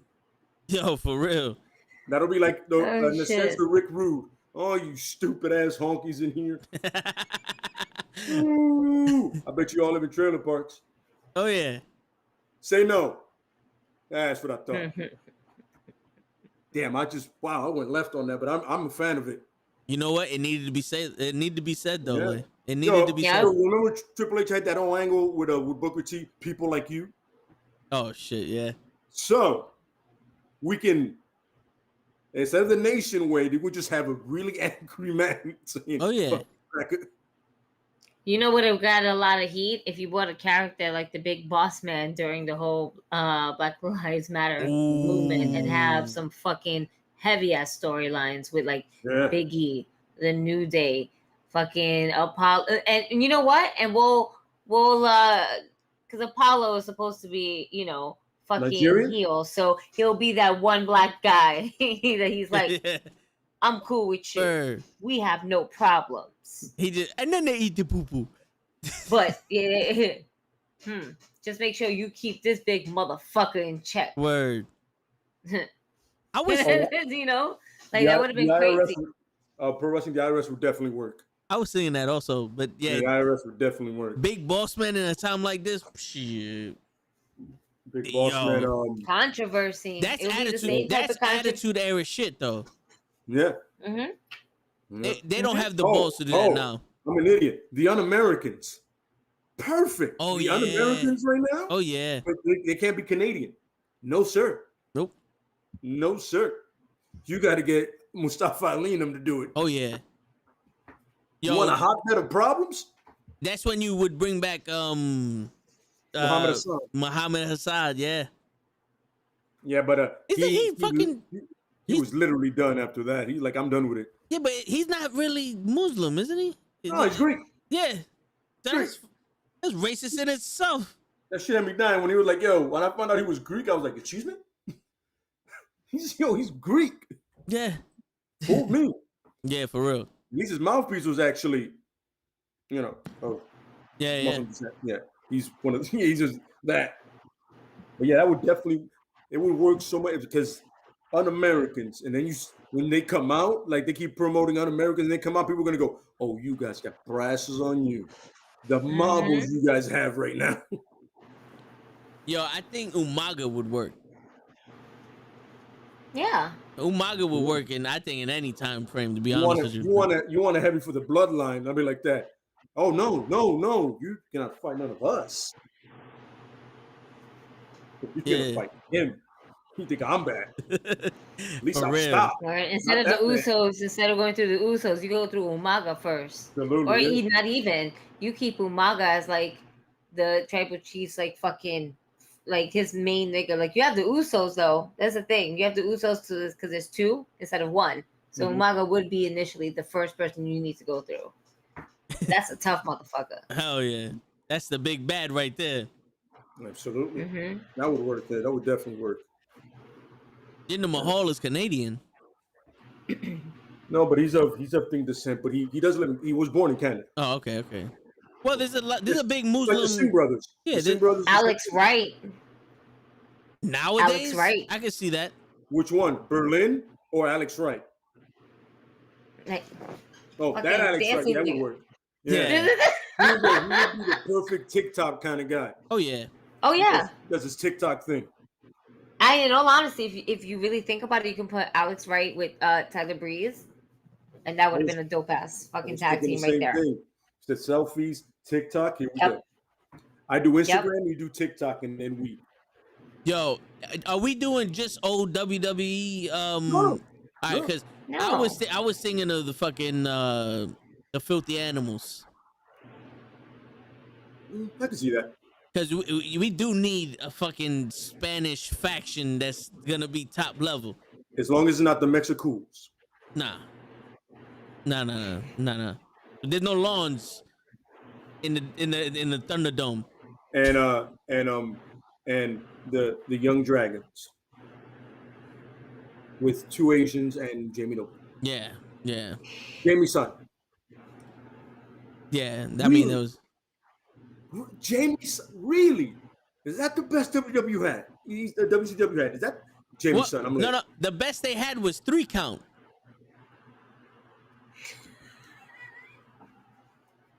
I forgot about that for a second. And the manager was Tank Abbott. Yeah. The boy band. They made a fucking boy band. UFC at the time, and you make him this, and he's like, oh, he's missing teeth. Nothing about that guy says 3 count. Oh, shit. They had their own song and shit. At one point, I knew the song. Plate thing that he danced on. Yep. They're like spotlights. I'm like, you know what the sad part is? All 3 of them could go. Yeah. All 3 of them made it. Yeah. Because one of them was Hurricane Helms. The other one was Shannon Moore. I forgot the and third Evan one. Courageous. Oh, there you go. Yeah. Evan Courageous. 3 count, bro. That was the best thing WCW came up with. 3 count. The WWE's answer to 3 count was the Spirit Squad. Yes. Unfortunately, only 2 made it out. Ziggler and Kenny Dyson. Oh, Dykstra. Yeah, that's how much he made it out. That's because he was. Are we sure? Did he not get chopped off the block over the couple? To fuck his lady, and then he was like, "Yo, you gotta go." You know what happened? His nose made it out first, and his body just never followed. He did become IC champ. Yeah. At one point. Yeah, he beat Flair for it. The whole 2 weeks or some shit. If I'm not mistaken. And then he did the thing with Cena took his girl and he was like, yo, you gotta go. Yeah, I'm gonna take your woman and your spot. Get out of here. Yeah. Well, yo, he did have a nice leg drop. He was very talented. Mm-hmm. It's just Cena picked his girl. Word. Yo, Jeff, he talked about Chuck and Billy and Chuck. Lay mentioned him earlier. I was saying that earlier. Yeah. I was saying that. But the thing is, they both legitimately have to be that way. Like they have to be. Yeah. At least let them both be gay. Like we really gay. Yeah. You know, like no, don't make it. Don't all of a sudden don't turn Bobby Lashley. Yeah, and no, you Jesse can't. That's the thing. Alexander You into a can't. couple. Like it would work if they were legit both gay. In all Exactly. honesty, it wouldn't work any other way because then you're offending them because they're not. Then you're doing there was that Adam Sandler movie, Chuck and Larry. Chuck Yeah. and Larry. It's literally going to be another fucking Chuck and Larry, but in WWE, and that's essentially what it was Yep. back then. Yep. You know, where you're my best friend, except you have to wear tights and make it look small, like everything looks, you know, very extra. It's just, I mean, WWE has pushed the envelope so many times.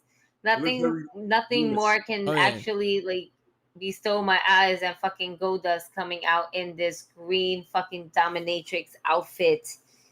Shit. Just remember, he wanted to get implants. Yeah. He said, "Give me implants." If even Vince was like, "That's a bit much." When Vince is the voice of reason, you may have a problem. Vince is like, no. And this is the guy that wanted to be the father of his daughter's kid.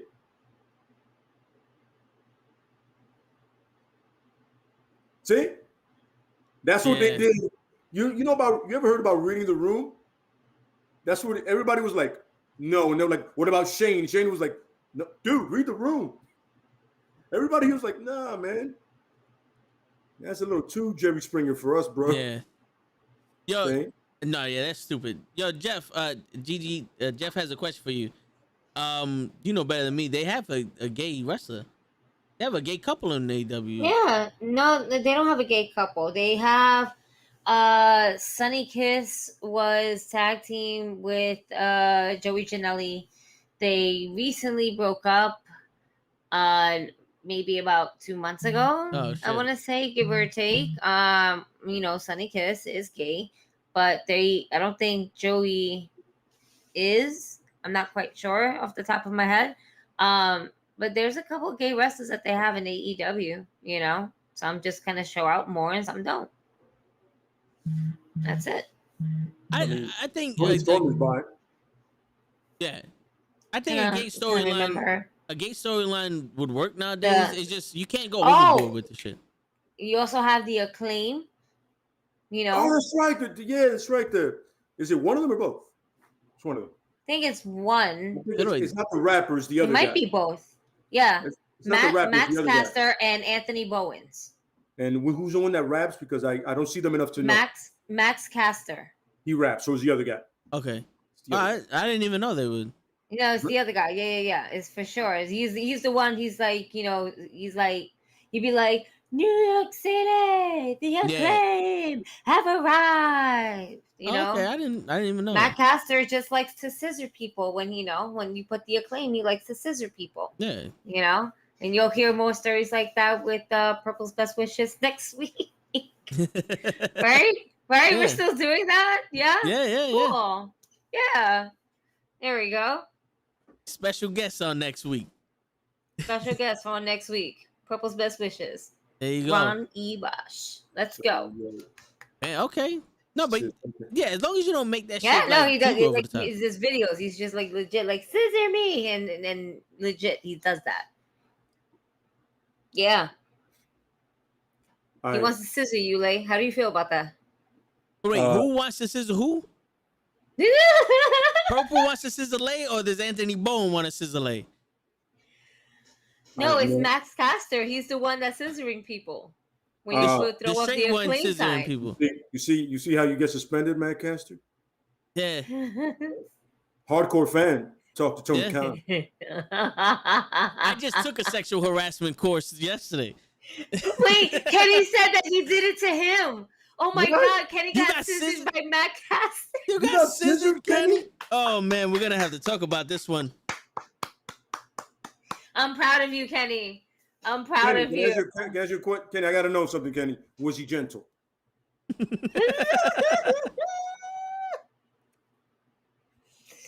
These are the questions. These are the questions we need to know the answers to. Very. Oh man. He was very gentle.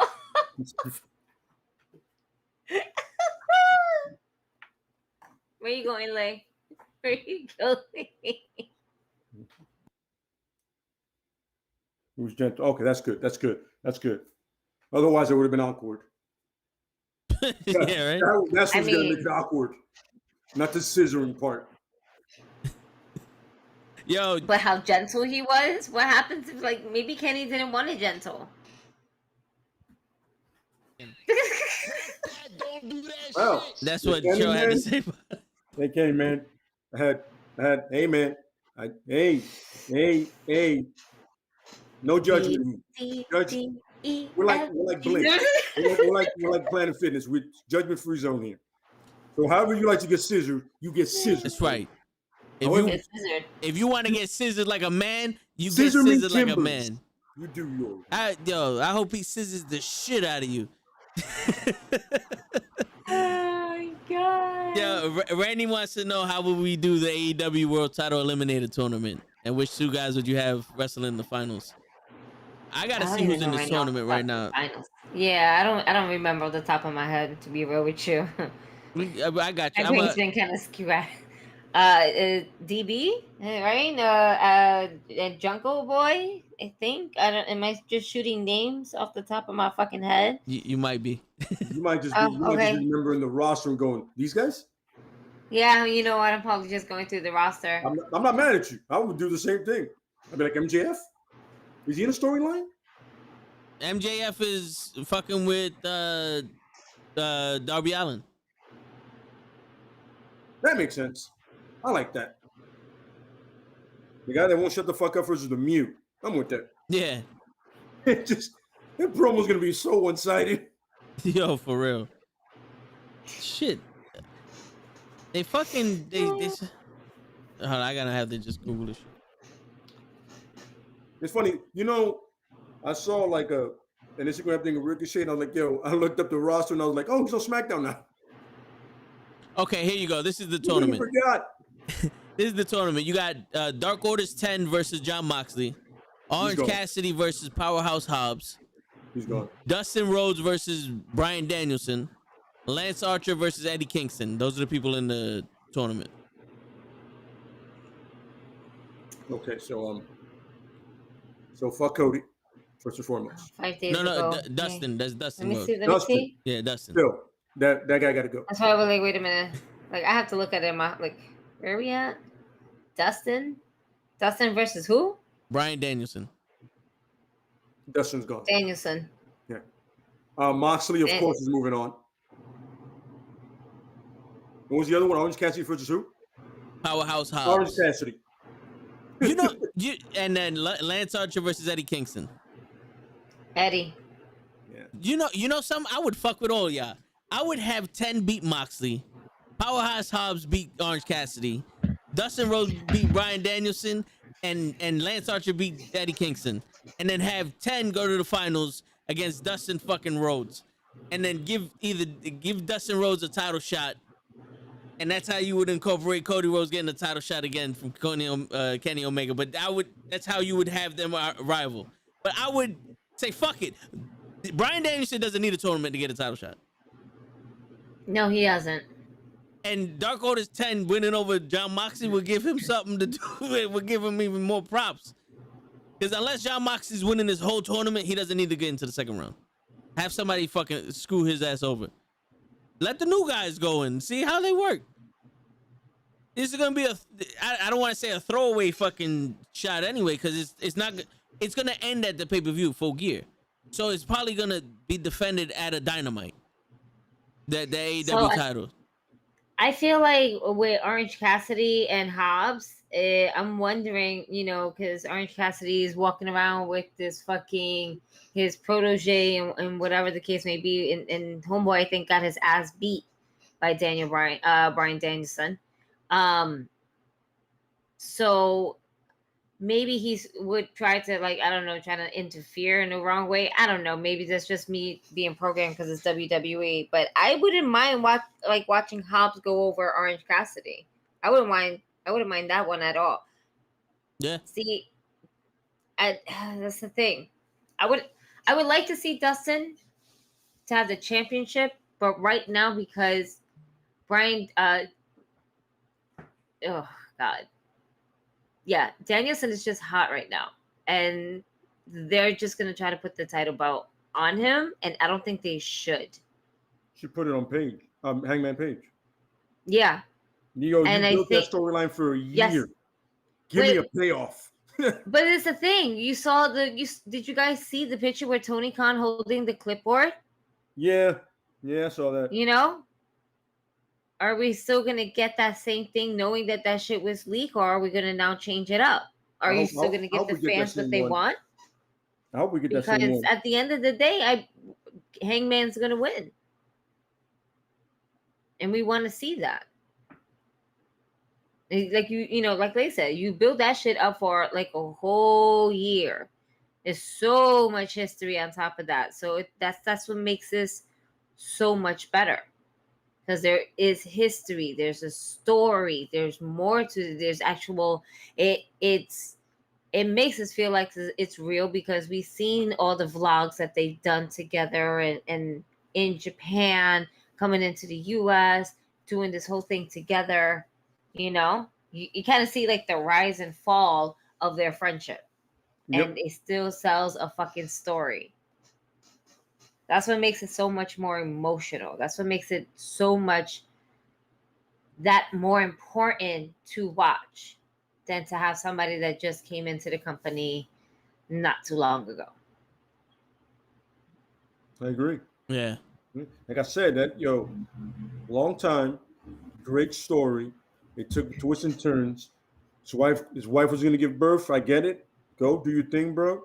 Come back, get that title. You know what I'm saying? Just make sure it's at a big pay-per-view. Don't do that shit on fucking Dynamite. Hey, I love Dynamite as much as the next man, but I want the payoff to matter.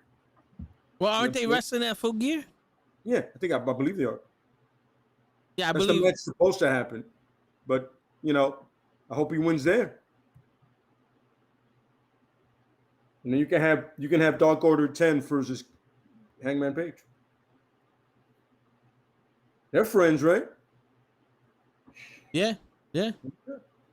Or you could have Powerhouse Hobbs and Hangman because they have a little bit of beef also. Because remember, Hangman had that feud with Cage, with the Taz shit. When right, that's right. I forgot the fraction. Yeah, well, Cage is in the fraction with them anymore, but they were at the time. I agreed. Yeah. Wait a minute. What happened to the FTW title? This dude has it. Ricky Starks has Ricky it. Starks. Whoa. First of all, Gigi, don't act like the title matters. She's like, Starks has it, stupid. No, because I like Ricky apologize. Starks. It's not about the title. Listen, because Ricky Starks, I like Ricky Starks. That's the thing. I'm a fan of Ricky Starks. I like Ricky Starks too, but don't tell me. I'm like, oh, yo, you said it on some, stupid. He has it. I'm like, well, he just defended it on Saturday in a Philadelphia street match against Cage. Yeah. So that's why. Yeah. Oh, that's right. Saturday, No, yeah.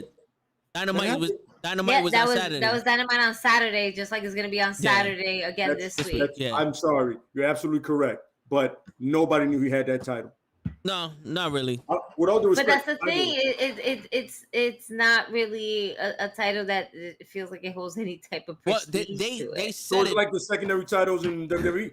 They said it during the match that title's not recognized by AEW. No. Taz made mention to it. He goes, that title's not recognized by AEW. That's his own championship. Yeah. So, yeah. So He made it his holds no weight. championship out.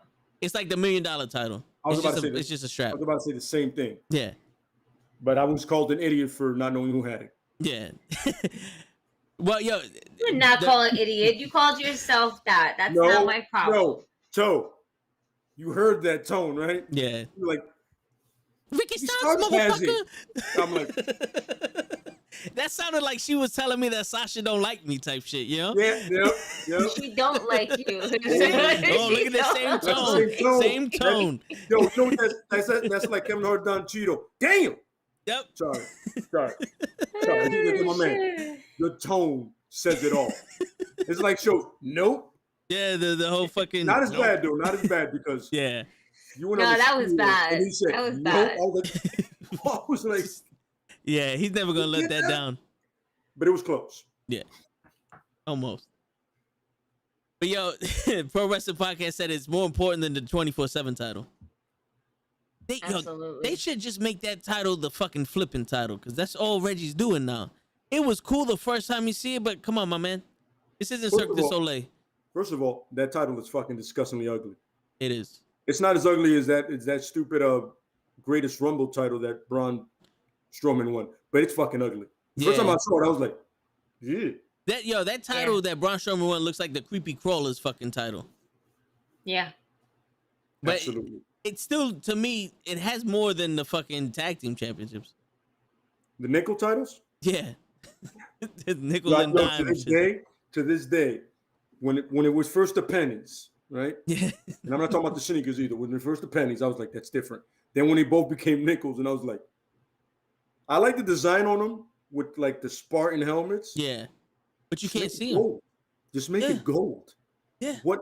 Why am I downgraded because I'm a tag team champ? Make it gold. Like, oh, we got all the gold. No. You guys got nickel. Roman has gold. Yeah. Get this shit correct.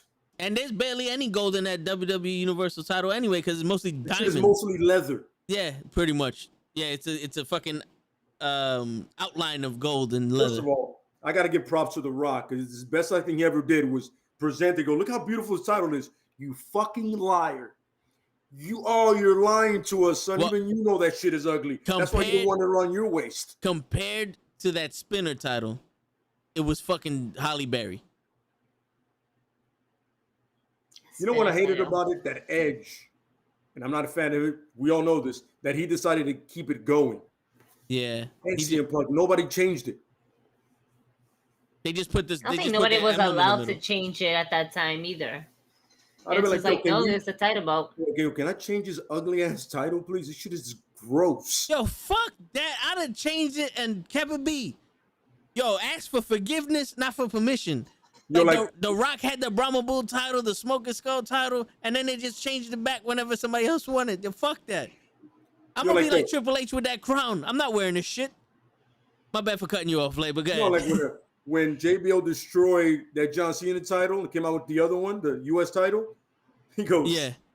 I was like, greatest thing JBL ever did was destroy that ugly ass title and gave Orlando Jordan the other one. Like, this It was looks not as stupid, but yeah. it's better than that shit that I just blew up. But that title looked cool in the original. When he did it for the WWE Championship, it was like, all right, you just fucked up. I can't back that up with paperwork. Hold on. I know you have it, and why would you show this? Because the fucking people need to see this, all right? If you wasn't born in that Do era, they? the people need do to they see though? this shit. You know? It's better than the fucking WWE Championship that John I Cena do had. like that one. Yeah, and my shit spins too. There's a magnet that stops Why? it from. Why? did There's a he spinning one. spin? It It's not a- didn't it's not a spin. rim. Well, It's not rims. Yeah, you got to remember back in the day, they needed all the stereotypes for the hood that they could get. Because remember, he was from Boston rocking the Yankees shit. So he needed to be blacker than black, and that's why his shit needed to Hold on. fucking spin. I hate you. Because it's sense. That makes sense, right? No. 'cause I just- BRB. I don't give a shit about making sense. Yo, but that's exactly what it was. No, I know, How can we I know. make this man Believe me, blacker believe than me. black? Give him Believe a me, fucking dog he chain. He had all the hood puns going for him. The fucking the jerseys, the hat, stupid. He actually wore pants back then. Yeah. Reeboks, the stupid visors, which nobody ever looks cool in except for Deion Sanders, because it's Deion. Yeah, Prime time. Deion. Prime time is Word. prime time. Prime time does not look good in anything. Yeah. Maybe Furlong, but whatever, it's another time, another place. Yeah, but when I first saw that spinning title, like the champion one that he had, like the champ is here, I was like, go away with that fucking title, please go away. My man, go anywhere but here. You know what? Go to Impact. Give me that title. I'll take that title. The Impact title looked like a title when Bobby Lashley had it. It looked like a title, that big ass title. Because they kind of copied it from the New Japan Pro Wrestling Championship. It was I don't give a very shit. similar It wasn't to that spinning No, crap. that's true. I did like that the Impact Championship. I did like that title. or something like the New Japan, not Yeah. the shit, not the Divas champion they make now. Yeah, that they yeah. feud. I was like, It looks like Jeff Hardy's Willow. yeah, It looks like yes. Willow Championship. I remember when I can't believe TNA actually commissioned for somebody to make that piece of shit. Yeah. I would That have been was like, yo, stupid. you want to make a title that looks like what? Nah, you need to get off that shit you're on, buddy. Cause you high right now, baby. Yeah, and the title I hated the most was the fucking burlap sack title that they gave Daniel Bryan. Oh, hated the Eco title. Yeah, I hated that shit, man. No, the one. Damn, I forgot the name of that title. The lightweight title. Oh yeah, I hated that shit. yeah, Because they didn't even try to like incorporate the cruiserweight title into it. It was just it looked like it always stabbed your penis. yep. Because it had a point. It was a like home if plate. If you wrestled in it, you're gonna stab yourself right in the wang. Just Yep. It was the home plate, and it said lightweight title on it. Yo, they showed it no respect. Yeah, none whatsoever. So you made that title like, yo, listen, cruiserweight fans, shut the fuck up here. You have this. Yeah. And Christian won it, and the fucking Crash Holly. It had nothing to do with high flying. What any of the luchadors did for the cruiserweight division. Yo, that shit. The hardcore title had more respect than that shit. Yeah, for real. And a better run life. Yep. Because it actually had its own division. Yo, Crash Holly made that shit so interesting. Him and Hardcore Holly, because they would fuck each other up for it. Yeah. Because it meant something. Yo, that title means more than the secondary titles did back then. Right now. And it meant something to the wrestlers. Yeah. Is it me, or do these titles not mean anything to these wrestlers? No, it doesn't. Like, they like to say the Intercontinental title means something to these people, but I don't see nobody really putting in that work for it. Because they're not getting time to put in the work. You can't put in work if the bloodline is taking up all the time, baby. That's true. That is true. Bloodline and the tag team champs, baby. They get all of it. Yeah. But it's crazy. When Kevin Owens hasn't been on TV in like 6 months, and he got more airtime than most of these than Ricochet.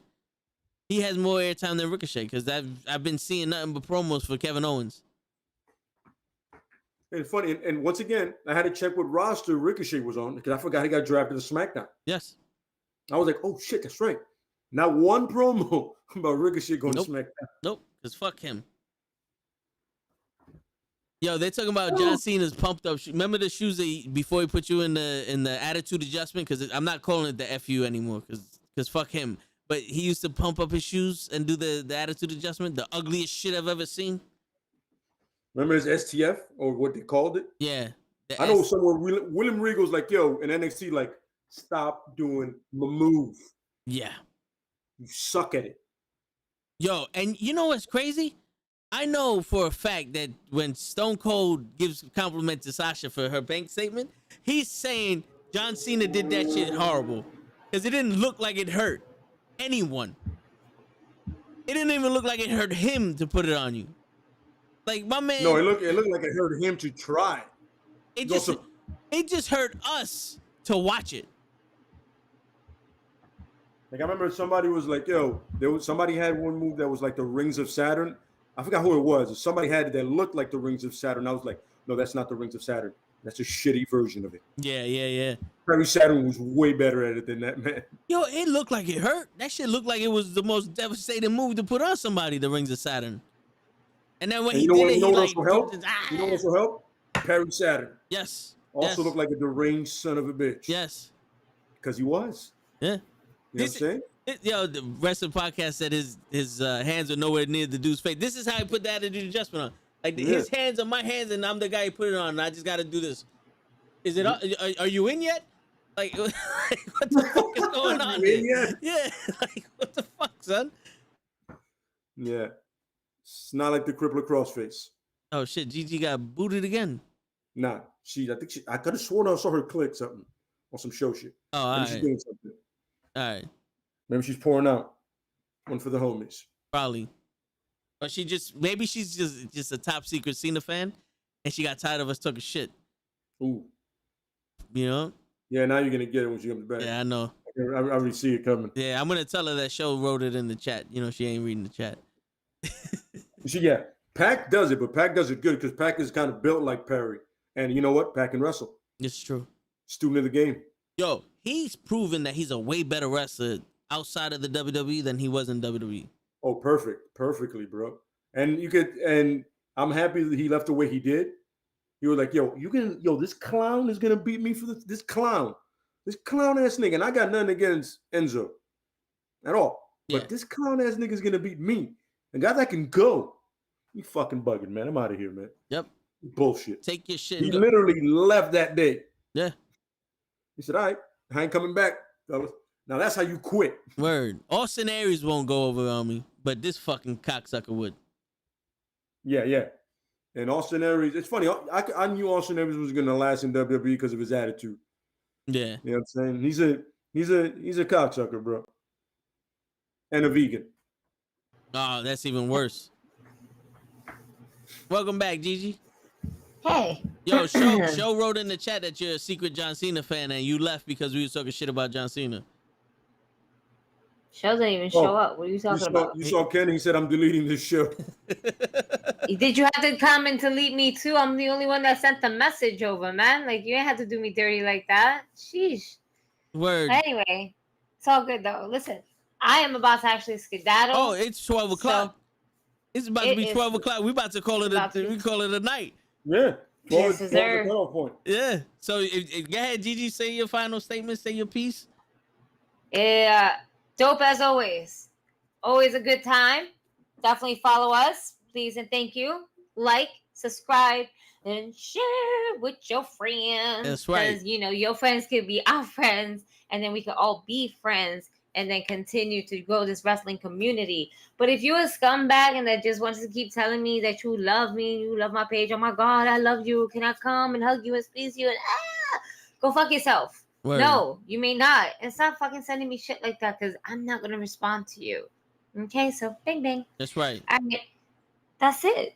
And Steve. Bearcat Steve, man. We still want to know who the fuck is Steve? For real. Steve, get back to us. I promise I'm not this aggressive all the time. That's right. Yo, Steve and all those people that message Gigi. Go suck a dick, suck a dick, suck a motherfucking dick, suck a dick, suck a huge or small. There you go. You just got Production. faced. All of that. Enjoy it. Word. Lane. Oh, man. Y'all have a good one. Like, subscribe, share, and of course, follow us through all of them we do. Now it's Monday to Friday, which is like all the way through. Yes. You know what I'm saying? The Raw watch along for some reason. These guys don't love themselves, but whatever, that's cool. Huh? They're masochists. Hey, to each his own. Yeah. At least I don't have to do it. That's true. Tuesday, comic books. Wednesday, movies. Thursdays. You know what time it is on Thursdays. That's right. It's Thursday. You know what that time is. Definitely here for the wrestling. And then Friday, the Tone the Show, where they talk about all that. By the way, you got to fix that. They talk about all the cool shit. And some stuff that's controversial. And then some stuff that honestly makes sense. Oh, yeah. Definitely. And everybody but Show talks about it. Pretty much. Because, you know, Show can't talk about certain things. We want to keep him alive. Well, y'all want to keep him alive. I want to get him hurt. It's ratings, bruh. Ratings. Imagine his wife. Imagine Mrs. Show comes on the Toe in the Show and fuck Show up. Yo, we'll have the record for the most shows on live YouTube. Yeah. You gotta watch this. We'll have the record for the most shows on a show getting fucked up by a show. That's fucked up. Yeah. I agree with that. And here's another thing, Kenny. In all due respect, I did not enjoy Raw. I enjoyed the podcast you guys did for Raw. Yes. I want you to understand this. I didn't enjoy Raw. The last match I did enjoy because, you know, it was a match. And then they decided, like Gigi put it so eloquently, stupid ass ending. You're like, yo, just going to slap me in the face after this great match? Oh, yeah. And the worst thing is you're going to do it to the two competitors in the ring. Oh, yeah. Who went all out. With Anyway, that weak-ass chair shot, too. I enjoyed your guys watching it. I did not enjoy Raw. I did not enjoy 7 commercials an hour. Yo, Lay, I'm gonna give you a little secret. I technically just had the volume on. I was talking the show and Kenny while Raw was happening. I was looking like, oh, okay, something's happening, and it was literally we just have something on while Raw's on so people can stay awake. But yeah, tomorrow Kenny brought up a good topic. If there should be a 2-week notice, you know, to get out of a relationship, you know. So we're gonna talk about that. We're gonna get deep also, and I'm coming up with some rules with men and women. You know how it should be. So, you know, if you want to hear the new rules for 2022, you know, stop by.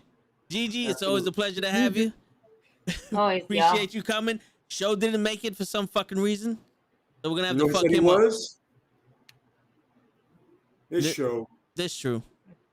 He's probably gonna pop up the minute we hit the exit on this shit. Yeah, it's gonna be something like, yo, am I on? Yo, dude, you know it's about to be 12, bro. You know what it is. Yeah. Nope. Yeah. Got a time. Keep it tight. Keep it tight. Yep. At 12:01, he's going, hey, what happened? Put the show back on. Fuck that. And on that note, it's your friendly neighborhood knucklehead signing out, people. Peace. All right, y'all. Peace. I press the button and it don't want to fucking pop. There you go. It waits for me to say this. That was one of my best poses, and you just completely mess it up. Hold on, some. I tried, bro. I fucking tried.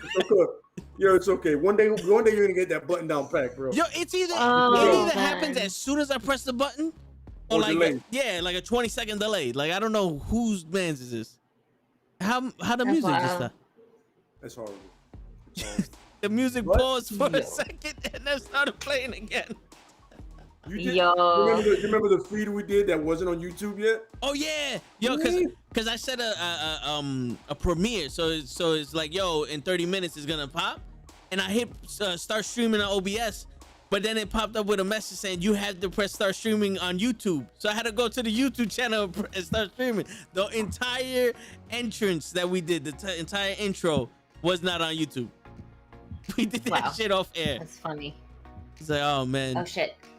But let me let you guys go because I'm getting company right now, and I gotta run downstairs because my very front door don't work. So I gotta let them. Oh, I gotta open up the door for them. Shit. That's it. Yeah, I gotta get that shit fixed tomorrow. So, all right, good night, you guys. All right, GG. Peace. That's hilarious, bro.